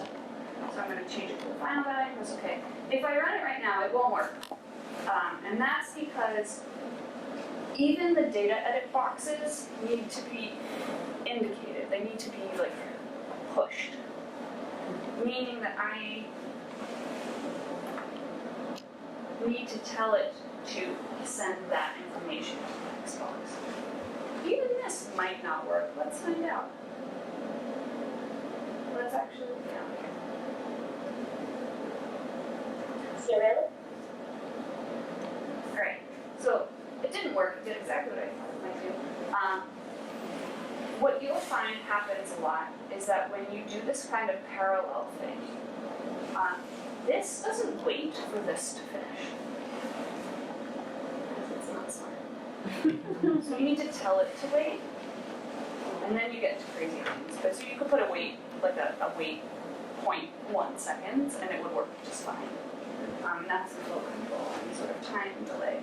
You will find though that sometimes you want like data to pass through, and it's not passing through, and that's probably why it's not. Something's getting started before the correct parameters are set. Alright, so this is silly. Speech recognition is always fun. Let's do that. So I'm going to use this animated say, because that's when animated say, he moves his arms while he's saying stuff in a sort of natural motion. There are some key words, so if you type hello, he does a little wave. There are other keywords that will trigger a certain kind of behavior from him. So my favorite thing to ask in these situations is, do you like chocolate?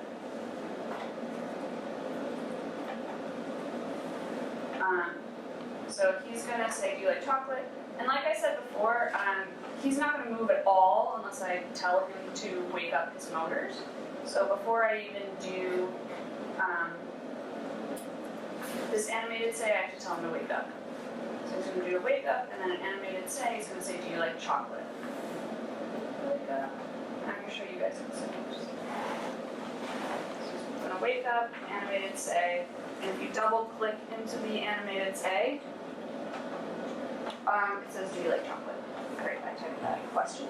Just all that jargony text, delete it.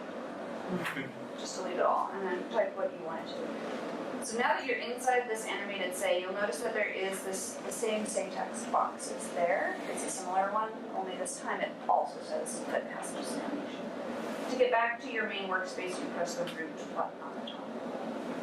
Okay, so I'm going to say, go back. If I run this, how many of you think it'll run? No. Why not? That's what we're doing. Wrong. Do you like chocolate? It did run.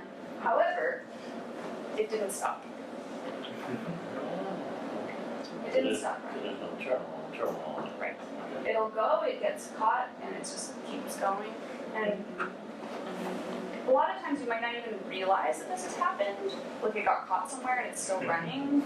And the way that you can tell is that this blue like progress bar is filled in, and the stop button on the top is red. Like there. So if I press the stop button now, it stops the program, and the stop button turns gray. That tells me that the program's no longer running. However, I woke him up. He still is. He's still woken up. He's not running the program, but I never told his muscles to relax. So I have to go in and say, okay, I'm gonna press the moon, and now he's relaxed. Okay, so now he's not gonna overheat. He's all good for the next time we test. So many ways to get into infinite loops in this robot, but that's how you cancel out. You press the stop button, and you make sure that he's in rest mode. Alright, so do you like chocolate? And I want him to understand what I say back. So under sound, audio, voice, there's a speech recognition box. It's called speech recognition. And you can pull it in here. And he's going to recognize your speech. Now, he's not smart enough to just recognize everything you say. You have to give him a list of words, like a short list of words that you can say. I would say max 15. Max. If you want numbers, I did 1 through 10, works great. 1 through 100 does not. 27 and 7 sound a lot like. So what words go into that is in the wrench. So if you click the wrench, there's a word list, and you'll notice that by default it's yes, no. It's delimited by semicolons, no spaces. It is case sensitive, so I would say to be safe, make everything lowercase. That way you never have any issues with that. So what speech recognition does is when you indicate it, he starts listening. And then you want him, the word that's selected from that list is what's outputted. And then it's coming from the blue box. The blue box is the output. Blue means text, string. So that's what we want. However, the box is not smart enough to stop itself. So he keeps listening even after he's recognized a word. Okay, and in this case, I don't want that to happen. In some cases, maybe I do. But in this case, do you like chocolate? Yes. He says something. No, he says something. I don't want him to keep listening for a response. I only want him to listen until here's something. And so the way that I deal with that is by taking this blue thing.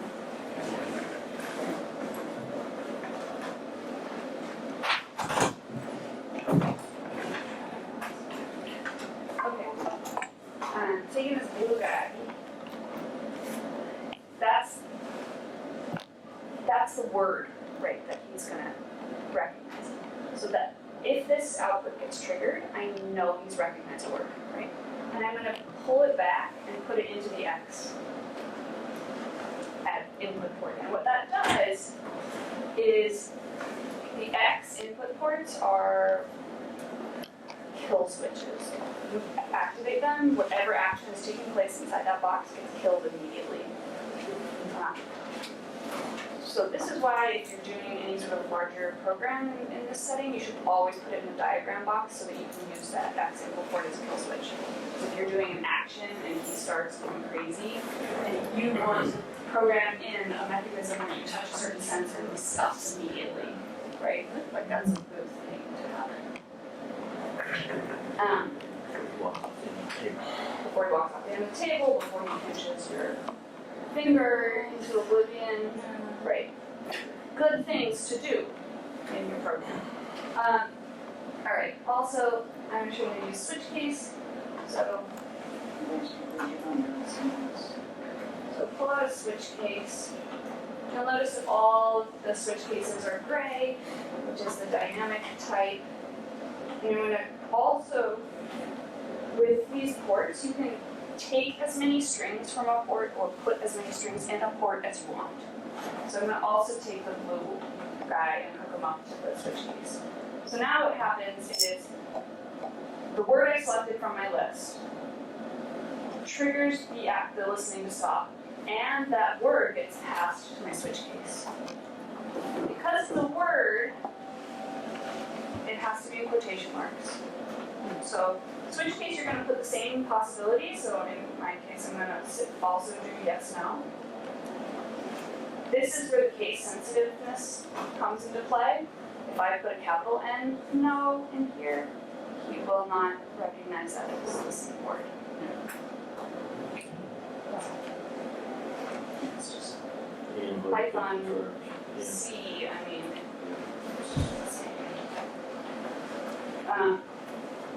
so also you have to put things in quotation marks because if they're not in quotation marks, he'll assume that it's a number, and he'll read YES as their Unicode numbers. Gotta be quotation marks, or else it doesn't know it's a word. Just because switch case is dynamic, it can be used either for numbers or for text. You need to be really specific about what it goes into.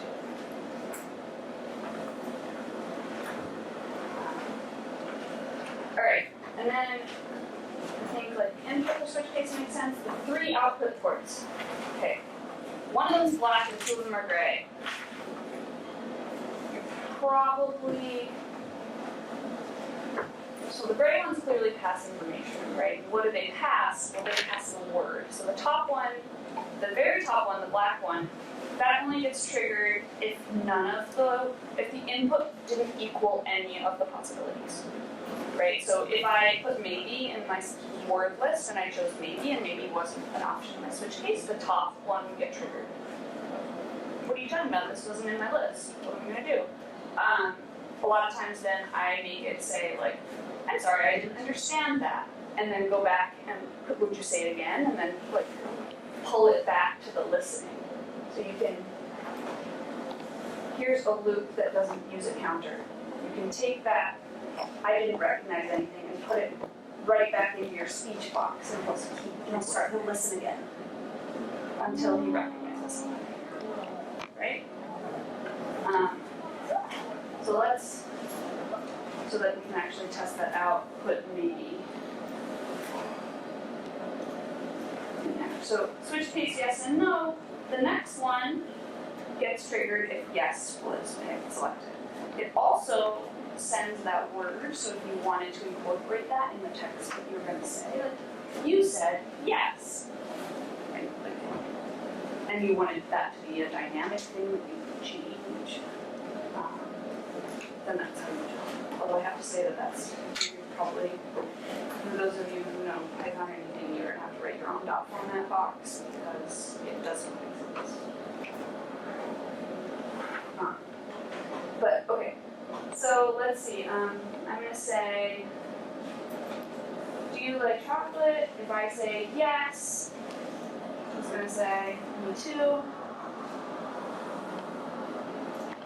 If I say no, it's gonna say how strange.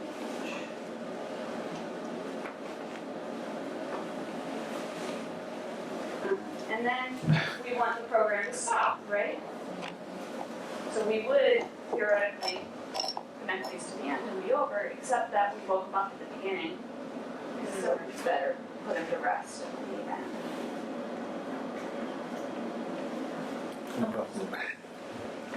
And like I said, you can put as many strings into one input port as you want. So like in this case, there's a branch in my program, but it's like condensing back into the same line. So let's run this and see what happens. Do you like chocolate? Yes. Me too. Okay. So there are a couple things to notice. First, when speech recognition starts, he goes, doo-doo. So if you start speaking before that noise, he's not listening. You have to say after that noise. No. Like, so let me play it again. Oh, my bad. Oh, okay. This computer, I don't know why they bought it.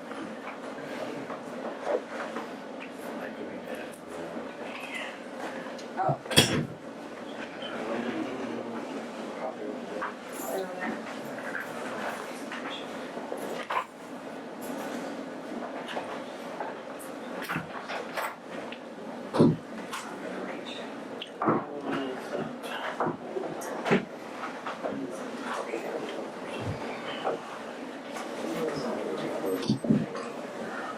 Alright, so yeah, when you can't start speaking until he goes, and while he's speaking, his ear LEDs will do a bounce back and forth thing.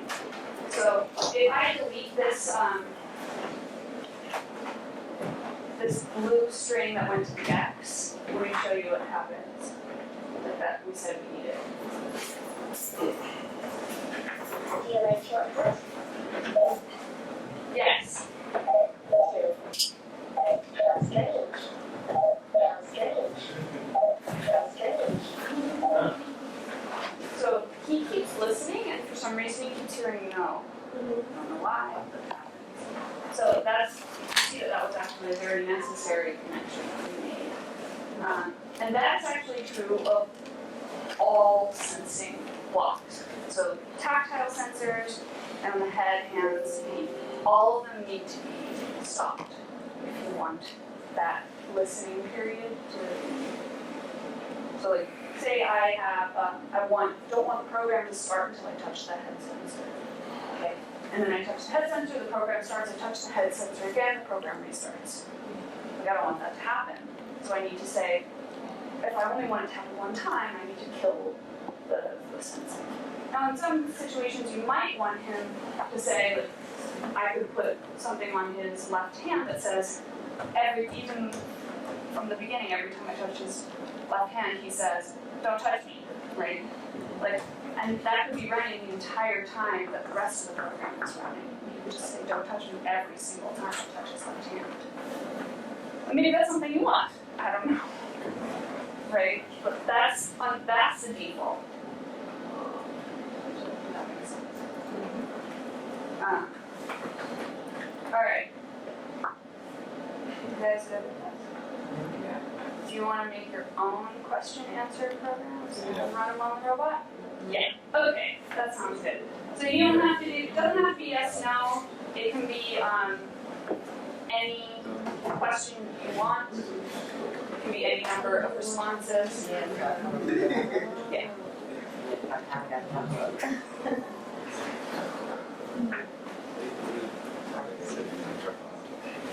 I forgot. And then do this.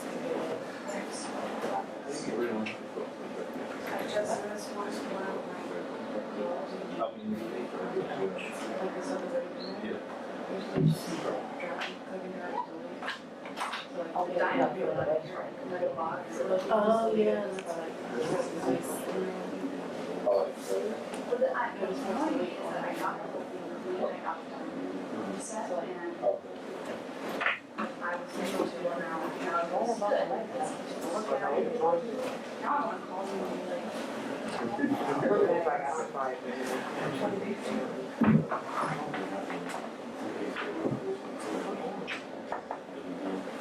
this is a pretty glue.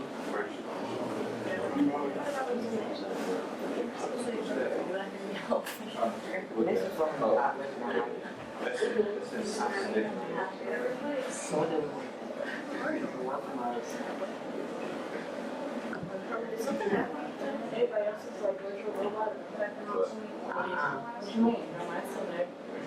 Thank you, yours disappeared. Yeah, it says just stop connecting. Yeah, mine did that too. I had to back out. Oh, yeah, so your local robots will do that. Just go. You just have to save your work, close the whole thing and just start. Let me say. Yours is good. You're fine. So you should keep saving your work. Okay. Yeah. Good morning.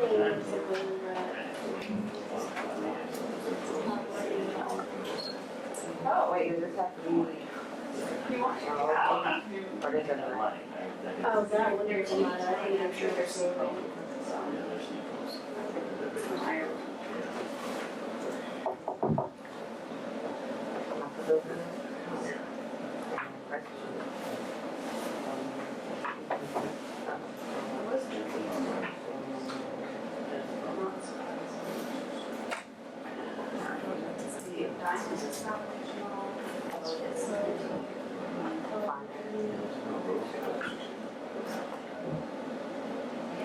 So they had a lawsuit. So they were able to find one that they thought was similar.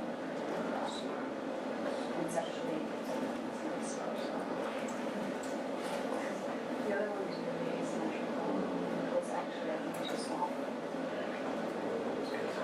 These ones are kind of like, Oh, yeah, So, but yeah, I wanted to, but like, this one, it is asymmetrical, but it's so it's, so for what if somebody says, You guys see this?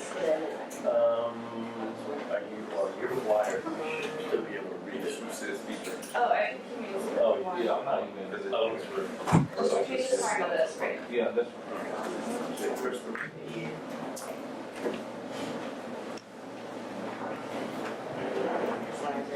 Wait.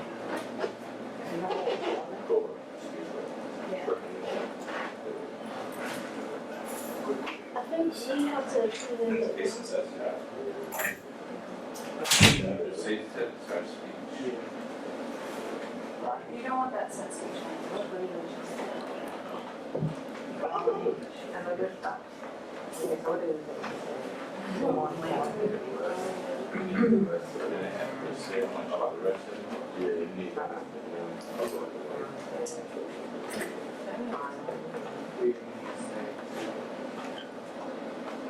Is that gonna work? This has to be what you're gonna say back to. So fine, yeah. Generally, even if I'm doing like a longer, if I'm intending for people to say a longer sentence, I pick one keyword. Because it's more effective. Like with ice cream, I'll just put cream. Or ice cream and make it one word. Wait, so this is what he's gonna say next, right? So you don't want this black. That's not. Or, oh, You need a switch case, because right, because you're gonna change what he says depending on what you say to him, right?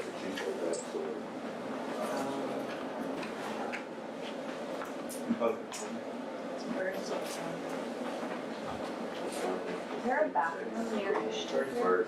Yes, if you go out here and you make a left, yeah, it's gonna be all over.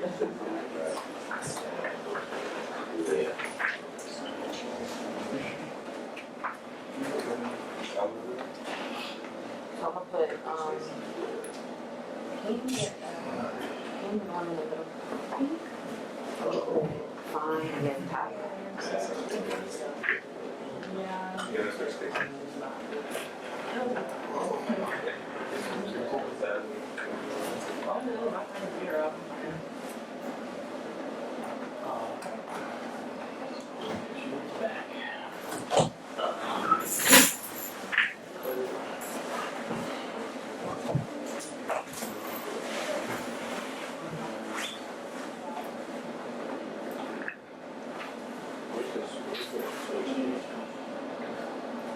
case? Is under, flow control. And then you see that under the timeline. What is it, Top Shop? Is that Top Shop? That movement on speed recognition. Yeah. Are you ready? And that's the stop line.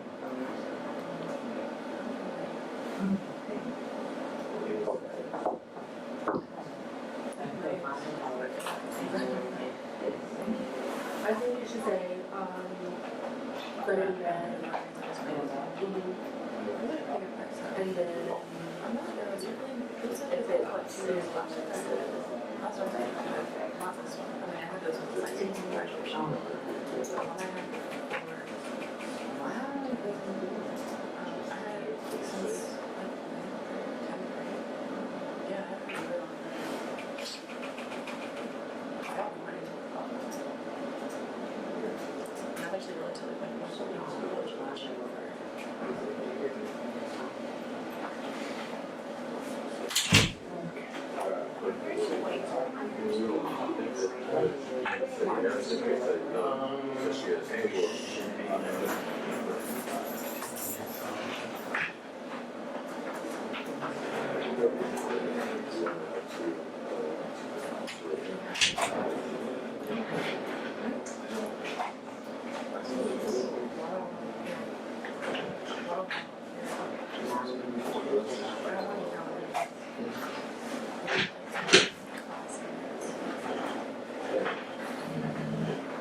I won't be able to hear my son.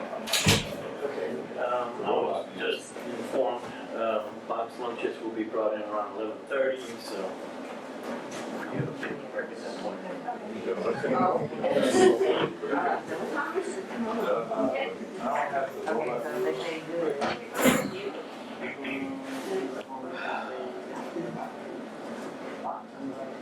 Didn't change it. And so like, Hello. yeah.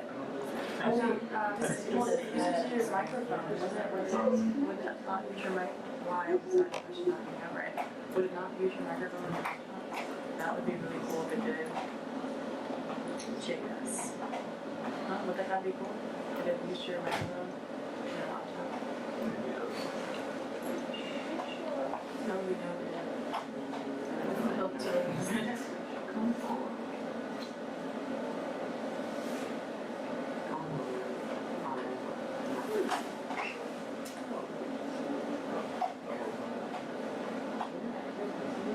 Difficult. Yes. Can you like demo it on here? Yeah, you can demo it. So you're not If you can. Yeah. It'll pop up, it'll pop up. So the idea is that if I say something, what I see that matters, you're gonna plot the runway. So it's him. Oh, it's For this example program, I want you to do this. So it can't. Branch. Yeah. Yes or no, or they'd be like, what do you like better, start or ice cream? So now it is hands that he's So you can get to ice cream. I'll just ask you. Oh, because I don't have like a robot. Oh, yeah, you can. do that. So like, if you're gonna branch it, like these are the branches. But other than that, it's But there's close by, so we can. What? Yeah, both of you go pretty much sure.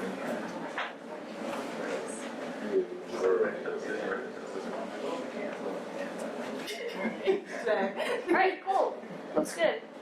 So does the does your laptop use? No. Okay. That's why it's turning red. Gotcha. So what red means, red can mean like a bunch of different things.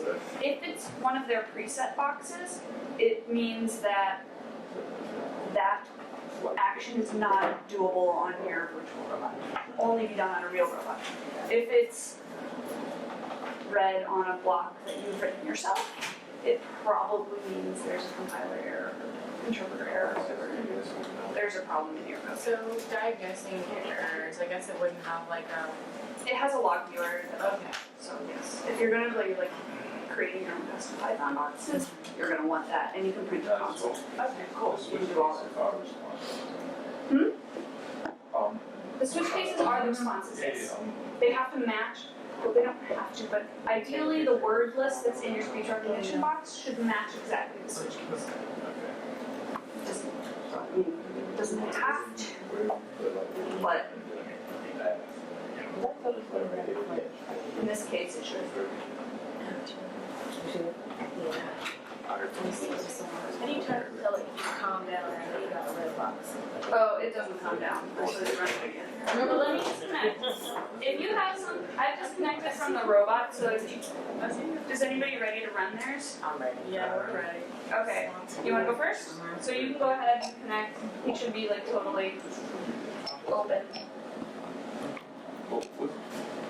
You're gonna do that once. What's the part where we put in like what we wanted to say and before we ask them questions? Before you ask the question, there should be a say. So like in this case, it says wake up and then there's an animated say. You guys can kind of move his hands. If you double click the animated say, there's like a text area. They say Or it is, not, you don't want say text there because say text takes in, just replace it with a say or animated say. So is this connected to me? I don't feel like it. No, because it's not green, right? Oh, you're not on this. Oh, yeah, you connect to the Linksys. So, guys, if you want to run it on the real robot, you have to connect to the Linksys router, Gotcha. and it's a 987. So what's the problem with our with like connecting? I don't know. It was absolutely difficult, and then we messed with it this morning, and it was like, so, it's like, really? 2.5 hours on Friday, really? So. It's because I'm magical.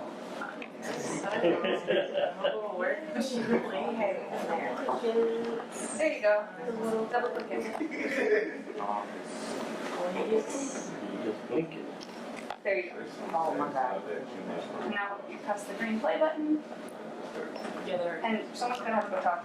Good morning, how are you? Good morning. What is it? Go say it. What's his prompts? Yeah. I think Good.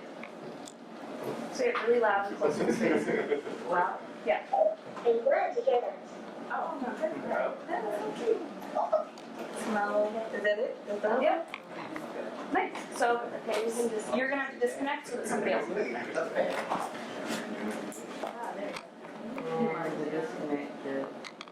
Red. Wi-Fi. So you guys wanna go next? Yeah. Okay, how's that? Refresh first, yeah. We can't see it still. Yeah, we're still seeing guys in the level. I got it. Okay. You can go. What's this connected to? Press the green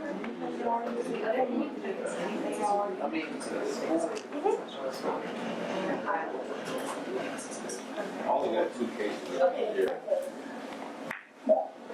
No. No. What's he supposed to do? He's supposed to say, well, good for you.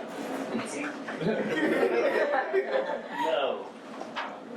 So you use the top two?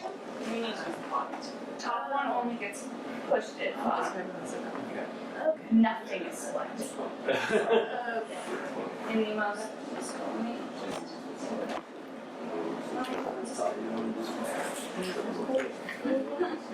So what do you do? Like, Did you ask those No. I think he asked, no, but actually, he would say this one. I should have it. No. Okay, I must have did something wrong. So take it, it's a little like. Oh, I did. Oh.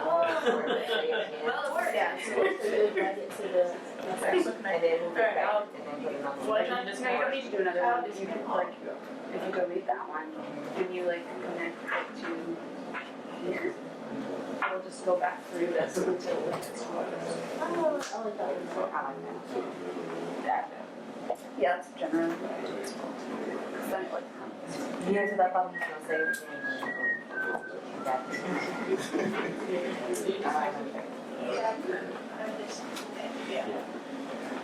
You say hi there. When it's like, Hi there. hold on, when it's like, You gotta do the colors on the wall. okay, where's, we started. Okay. So if he recognizes okay, then this will get triggered. You ready? Yeah. Hi there. It's not one of those. Good. We only did one thing. Okay. Oh, it sees your face, that's really cool, it's looking at this, okay, so your face like pops up on Mhm. this, I didn't notice that before, that's really That little camera's a wide angle lens, so it actually So think then about you right had here. to put like That's really cool. five But it's just or for voice generation. this. We haven't been this It's sort of an argument to yourself. It's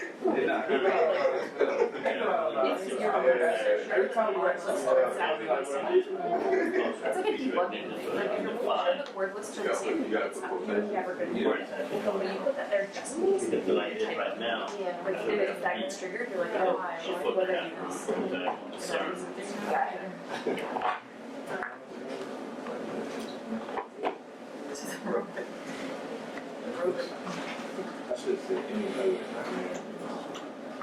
It's Stratford.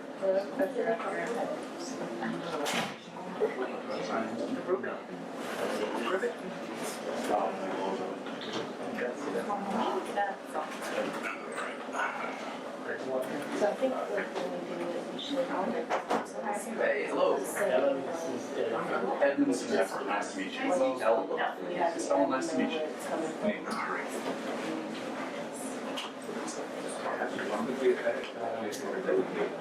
Impressive effort. Oh, program. You know, that's not- see Python.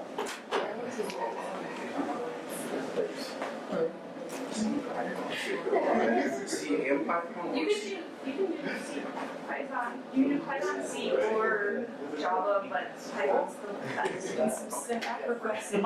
First when you said C Python, I thought like it was something new. No, Okay. it's just Python, although his API is, It's this and that's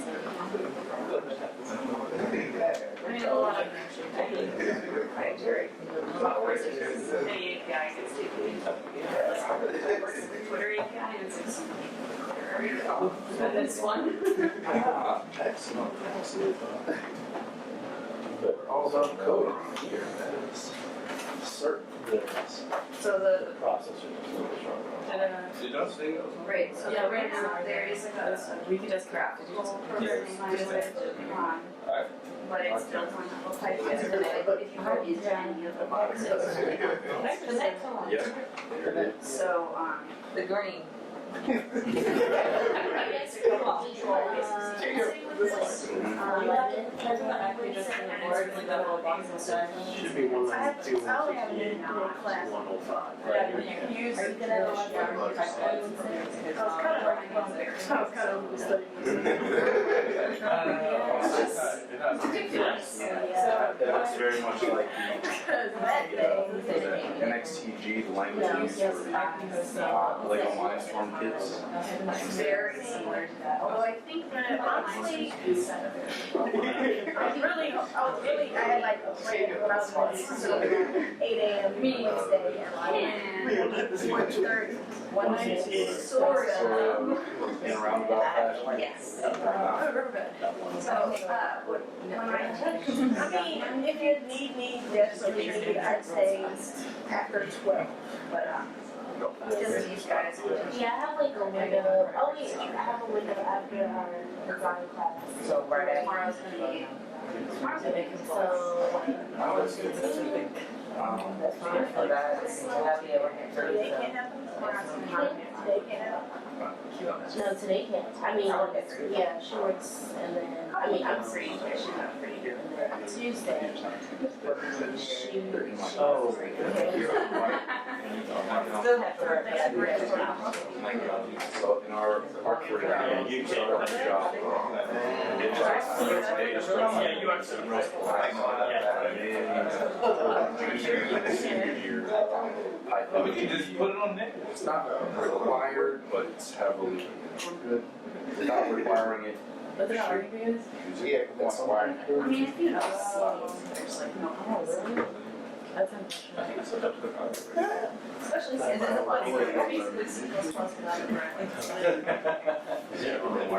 Right. oh, yeah. So we have to So plug that's in your fire.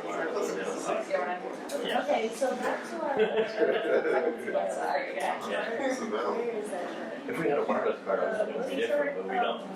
Gave us one, you can pretty much get a Ruby chart pretty much. Alright, so we tested. Demetrius, I mean, what you've done they looks getting good. his feed from this? It looks like it would I mean, from that hub? work. Yeah, And quite It's getting from there. it's fitting around to But we're it. not gonna, So it should, yeah, he should see that. it's on the wired, is it on the wired that? Yeah, It's wired, it's wired It's too. on the same. Wired yeah, that. yeah, so it Unless they're getting a TIN number from the school. Totally cool with should. that. No, not if Wait, press the green connecty button We did, and it gives us and you double click the green face. So their robot view is not working, but if it says that it's connected, it should probably run. So just press play and see what happens. Let's see. Well, that can be connected. Yeah, it's fine. Alright, it's random. So for some reason your robot view is not working, and even this is strange. It says that it's going. What did you do? What's the problem? Of course.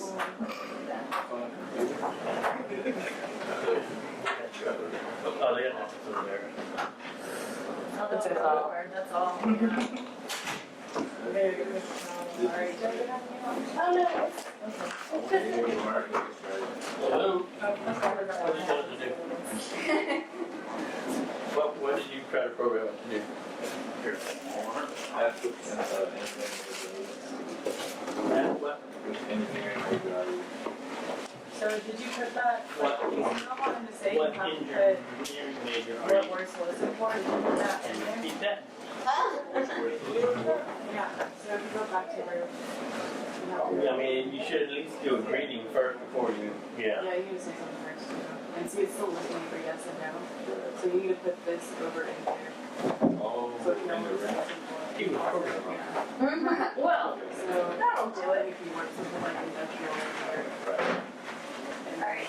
civil.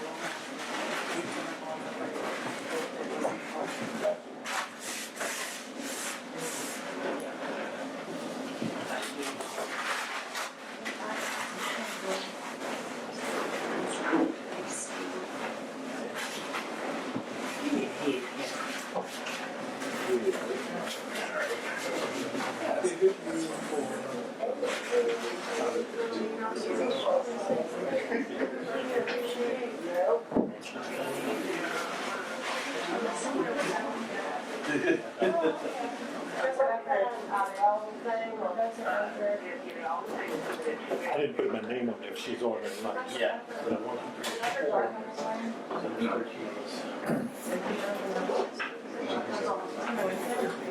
Friday.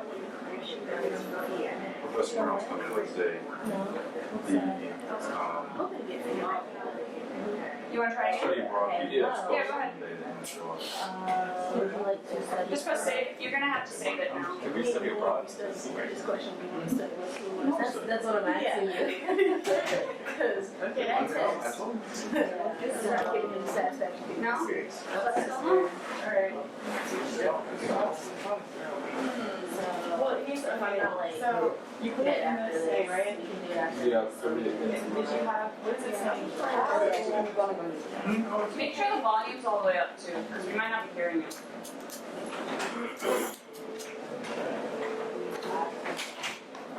I just want to, is it just, it's so shy? I think it's my favorite, like, I feel like he's doing is what he wants. Yeah, and it's like, Like when I left, he was like, I can't recognize anything right on.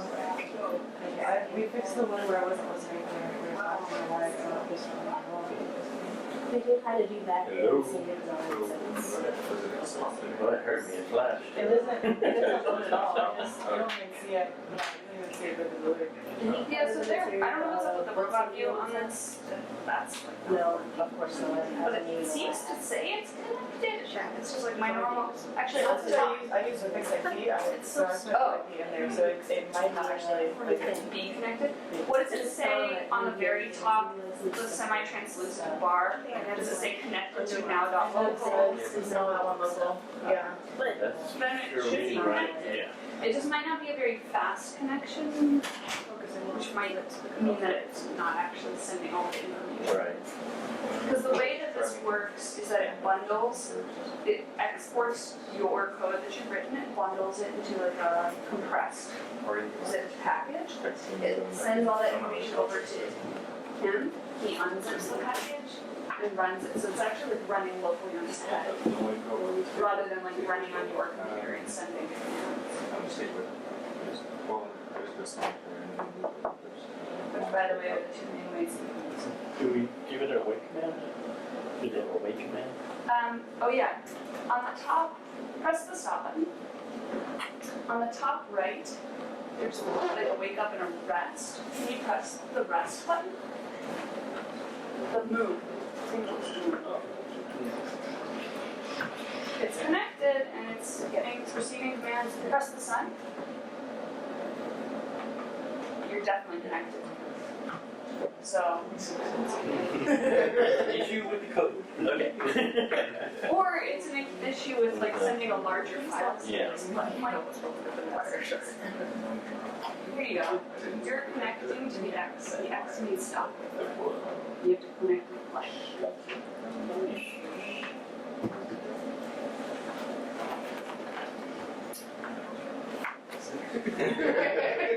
I'm hoping. You're not doing it.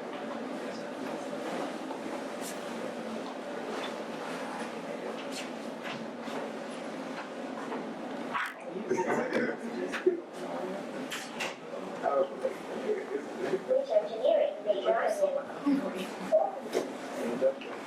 What were you asking? Industrial. Were you asking things? Industrial. Industrial.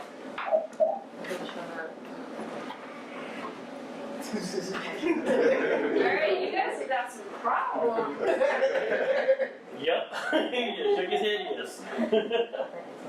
Alright, let's stop it. People still keep printing. I'm like, no, it's a second. Alright, this is what I would say to you. It works better if like choose one word.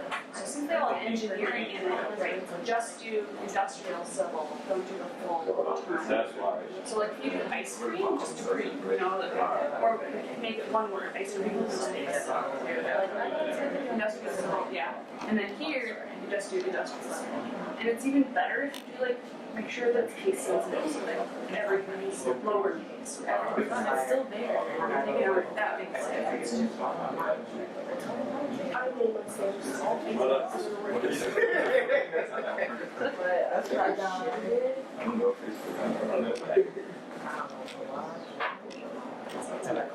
I mean, they could, anyone could just call me.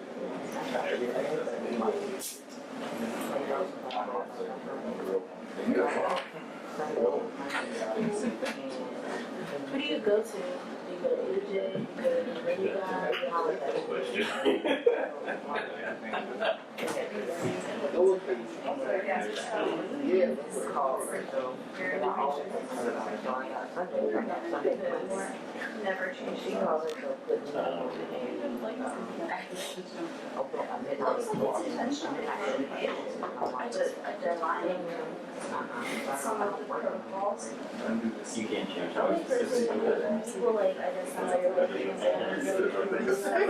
first living answer is all that. Nine out of 10, like, yeah. And Change it back. You don't do that. But, so, okay, they're in part of insurance now, or is Steven in charge? Or like Steven? Stephen's under Ada. Oh, okay. Cause I remember they were trying to give me something, and they came in time for like this part, and they just like, You could now, right? I was just like, okay. Yeah, like, I'm sure I like know all of them. Mhm. okay, so it's about,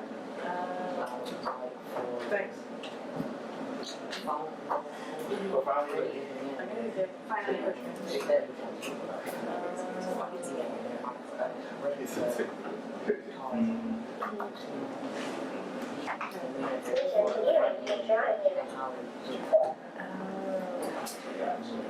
Oh my god, she was there when, Saturday morning, right? Civil. They stole, oh my god.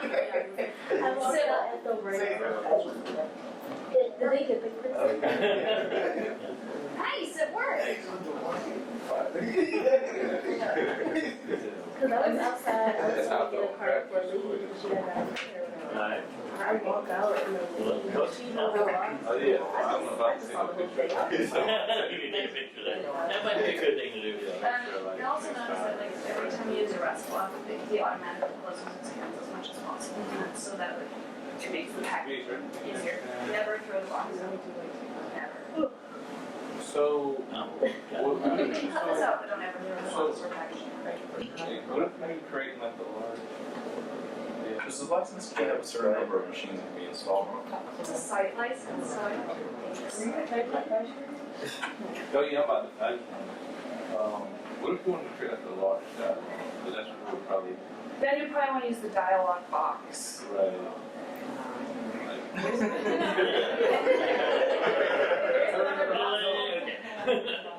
I mean, so like on the large dialogue box, I guess we'll put that in place of, And basically everything. Yeah. So what it does is that like you have a question and then like in brackets after the question you have all the possible responses. oh, It's just like a lot So shorter. we can separate that by semicolon again? And the, okay, with the, that's what I was wondering. So I was wondering if there's like a way to do like response trees or like, you know, like Yeah, sort of logic for figuring out which is the best answer what I want to respond to. I'll Google that while I'm answering your question about 15. The documentation is actually surprisingly good. Because Surprising. I thought like it appears like it picks responses randomly, kind of like if you have like multiple of the same like we were doing it because we didn't know if there's a way to have like three, if we had 3 different prompts for hello and like we wanted to say something different, like it appears just to be kind of random, like which it chooses. Yeah, his like voice recognition isn't very good. I mean, it's pretty good. You just have to speak to it in the right way. I mean, We also noticed that range was an issue. Yeah. the brain. Yeah, like If you're far away. Yeah. well, not necessarily far away, but because we were all sitting kind of like right You here. can change the threshold. Okay. So that's what that, And I If you guess make the threshold lower, he accepts more work. right. So background noise, would you say that's kind of a problem though? It's a huge problem. Okay. So that could be. Can we design it? Control that. So if you're running on your local machine, it's probably better to record it, package it, process it with different voice recognition systems. Okay, well, that's going like real hard.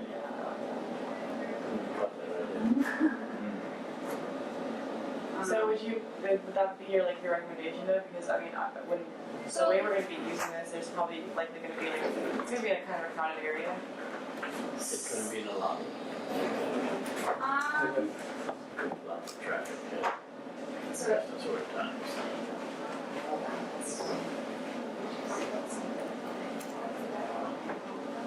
One second.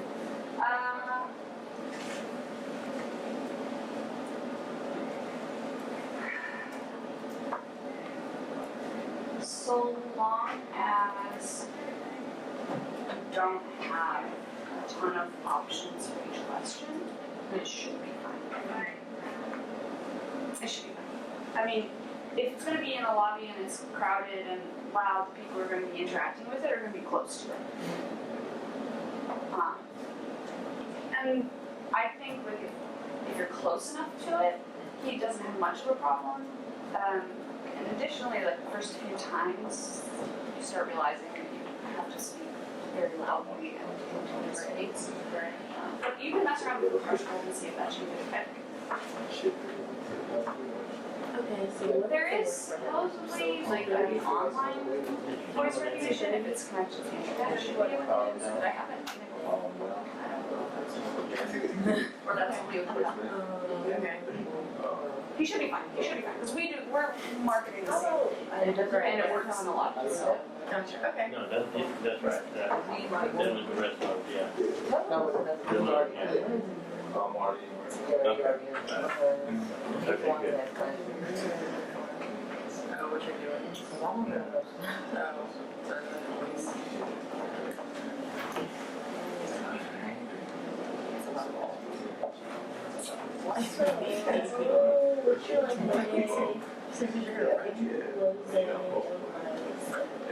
They tell you if it was a quiz or not. Other than this, They tell you if it was a quiz or not. nobody making it right. Actual comrade. I did, I told him. But we might be, you know, we gonna take that down. Other than this Monday, I'm free after this. I think it has a, it's not like You don't have time to listen to it. Oh, yeah, we can have, 10. So 10 to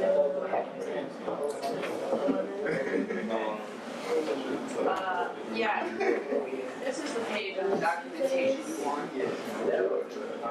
So, QI chat. Yeah. Just QI chat, up that one on and we'll be.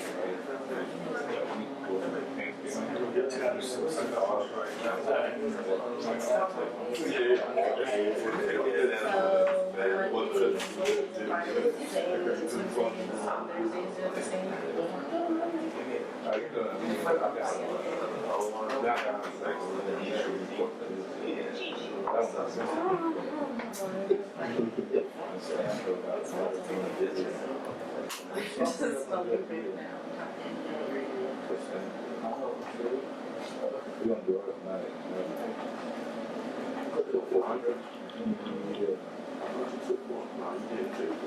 You're gonna take the phone.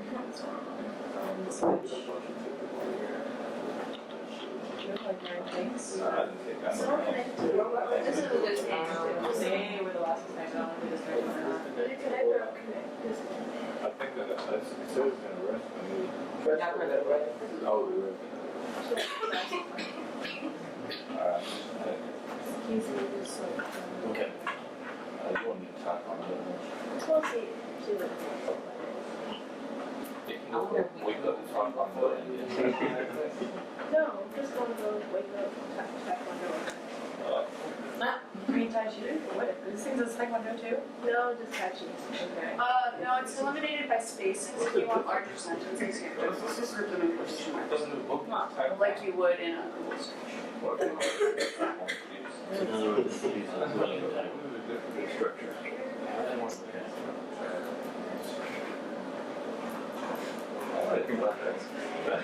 We can get that name. No, the University of Denver. They need to send us that program.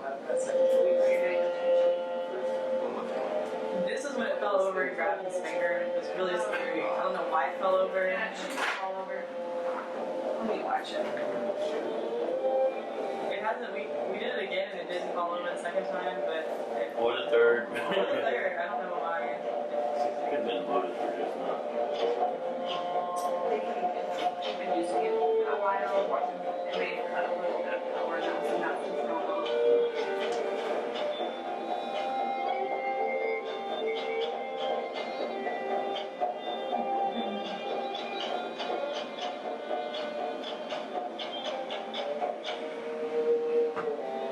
It's so nimble.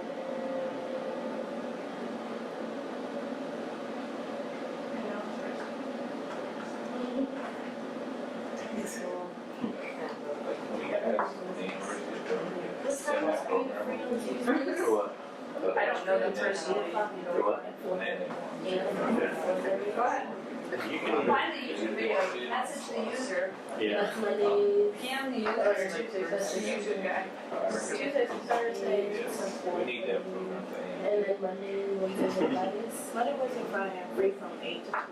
I've got reading that. 12 to 3, and then after 3, well, Wednesdays. Welcome to the Yeah. Down. Yeah. The high school I was at last week wanted to create dances So, for their, like, How about cheerleading me, team, we meet with, for their basketball games. It's like that, and It's then really we'll have nerdy all kids the trying to all of cheerleaders. Because Wednesday's such a bad day. Oh, it's such a bad day. On Tuesday, we'll be about 12. And then we do Tuesdays, 12 from now on. That actually works for me. Like, we do Tuesdays at 12. I actually, it's what I've never seen before. To meet with, Right shoulder pitch. It would do this. Yeah. Plus it might be a closet for me. The entire day. Like, I live with problem. I constantly. You just wiped off his sweat. Oh, that's good. Let's see, what do I have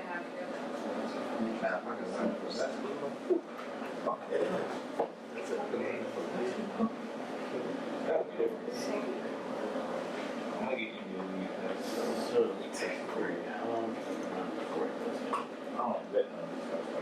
Got this level of usage, probably all day.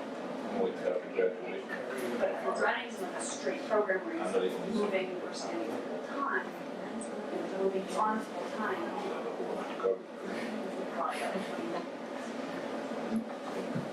there, oh, I've never actually seen these. Oh, yeah. so it could be, that games, it could be something. No, it's, Yeah, as long as it's plugged in, like maybe, that's what we're planning, like in the army, as long as it's plugged in. tell me so. Like if you were in crowd two, and somebody was like interested, you could have it like it's crouched and resting, and then as soon as somebody like touches the steps, which inevitably somebody would do, and then you start to go crazy and just be in that next to it, like doing stuff, resting until someone goes like that would be the whole time. Put him in rest. Okay, we're gonna try. I mean, I like her because it's something like, it's all you need to know. I mean, I'm like, I'd rather just sit there and go to practice and go a couple of days. I like doing it, and one thing is great, You wanna see, other things, like, I've actually never seen this one, I but just want to mess with football, I mean, I can be like, here, if you disconnect. What did you squats? For 3. I'm just gonna think that's football, I guess it's But now that can be a very economic form of passport. okay. How'd you get him to say the number? I need, I know, Oh, yeah. Okay.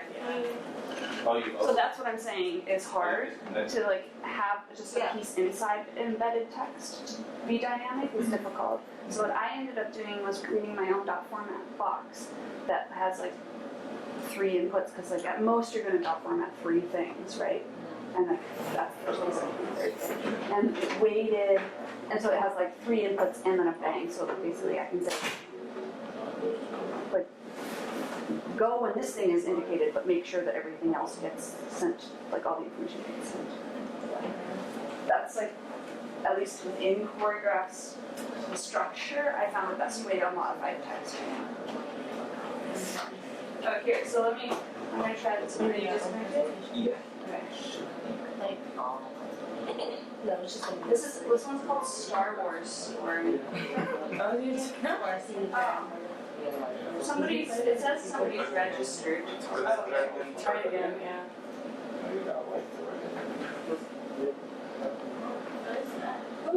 I don't know, I didn't make this one, somebody might really made So it. how do you get programs from like the internet? Yeah, so from there, the LDAP on community site has them. So we can do that. These, I mean, these are like, we sell these robots as mini, like things to show people how we sell them. And now that I'm still, that would be a disaster. That new guardian. Yeah. Connecting my phone. When I touch its head, it's supposed to start. Hello, champions. My name is Now.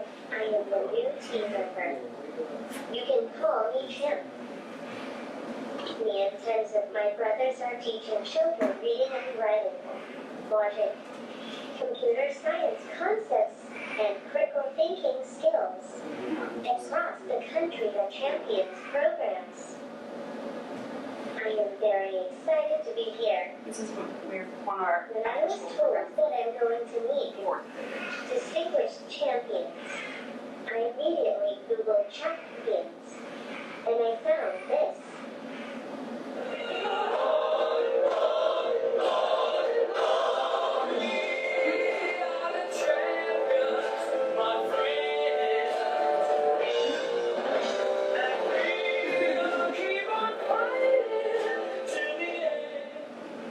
But Mr. Bogurski and Mr. Fitzgerald told me it was a cliche and not to use that. However, I still think it's a great song. So let's talk about me and what I'm doing here.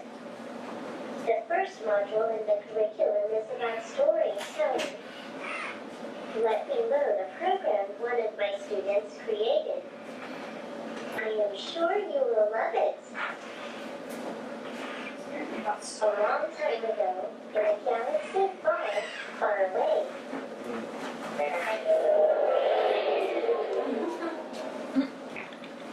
The galaxy is living in dark times again.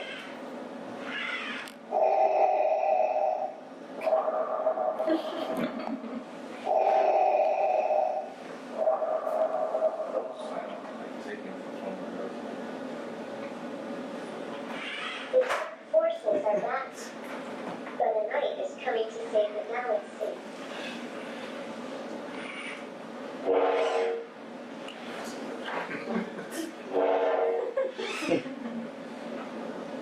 Accompanied by his faithful friend, now choosing two.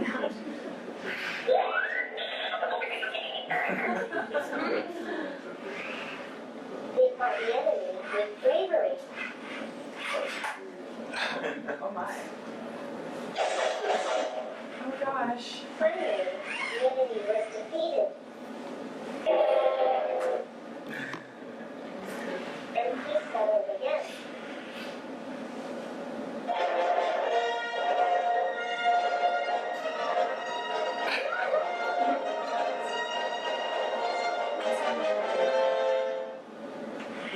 It was beautiful, isn't it? I almost cry every time I hear this story. Well, just kidding. Champon's teachers are teaching other modules as well, like animation and dances, face detection, and even navigation. Well, I think that's enough for the moment. I'll let Mr. Inver and Mrs. Pellicino go on with the presentation. But if you want to talk to the coolest guy in the room, talk to me. Thanks for the attention. And rest for now.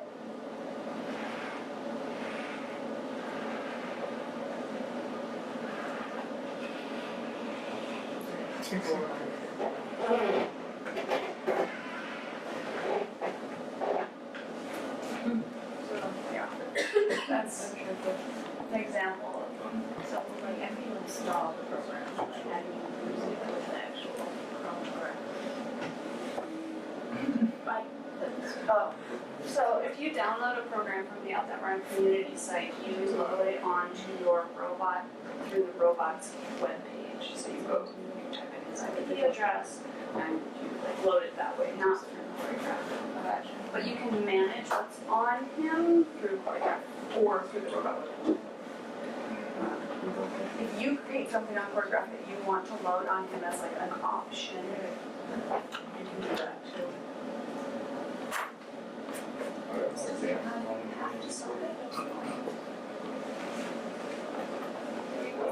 Tell the Star Wars story. That's what it's.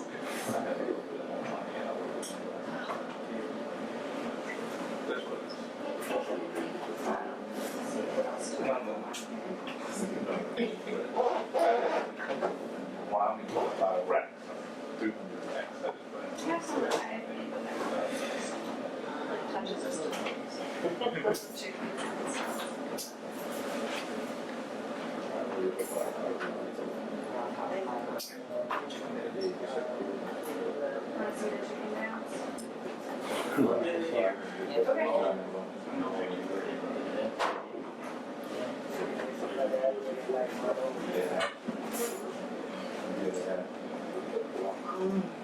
That's what I'm sure Barbie's gonna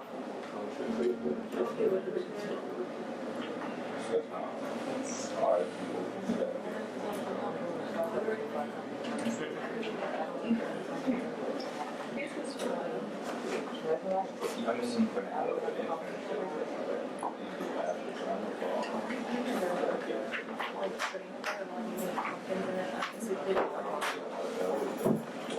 I barely like Thanksgiving.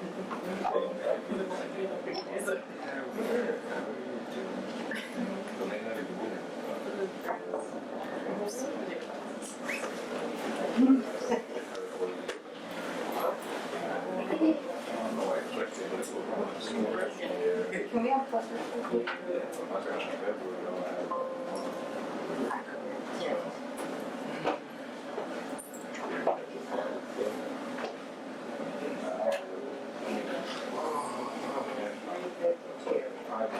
Are we breaking now? Are you breaking now?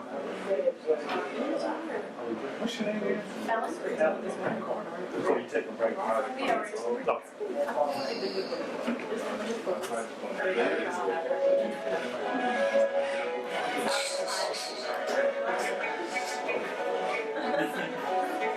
That's what I was saying. It's not in time for these yet. This one, I'm like nervous about. If I touch, get rid of it. If I touch any of his head sensors, he'll just stop and sit down. That's it. Like that's the thing that they're doing. Is my moving where I'm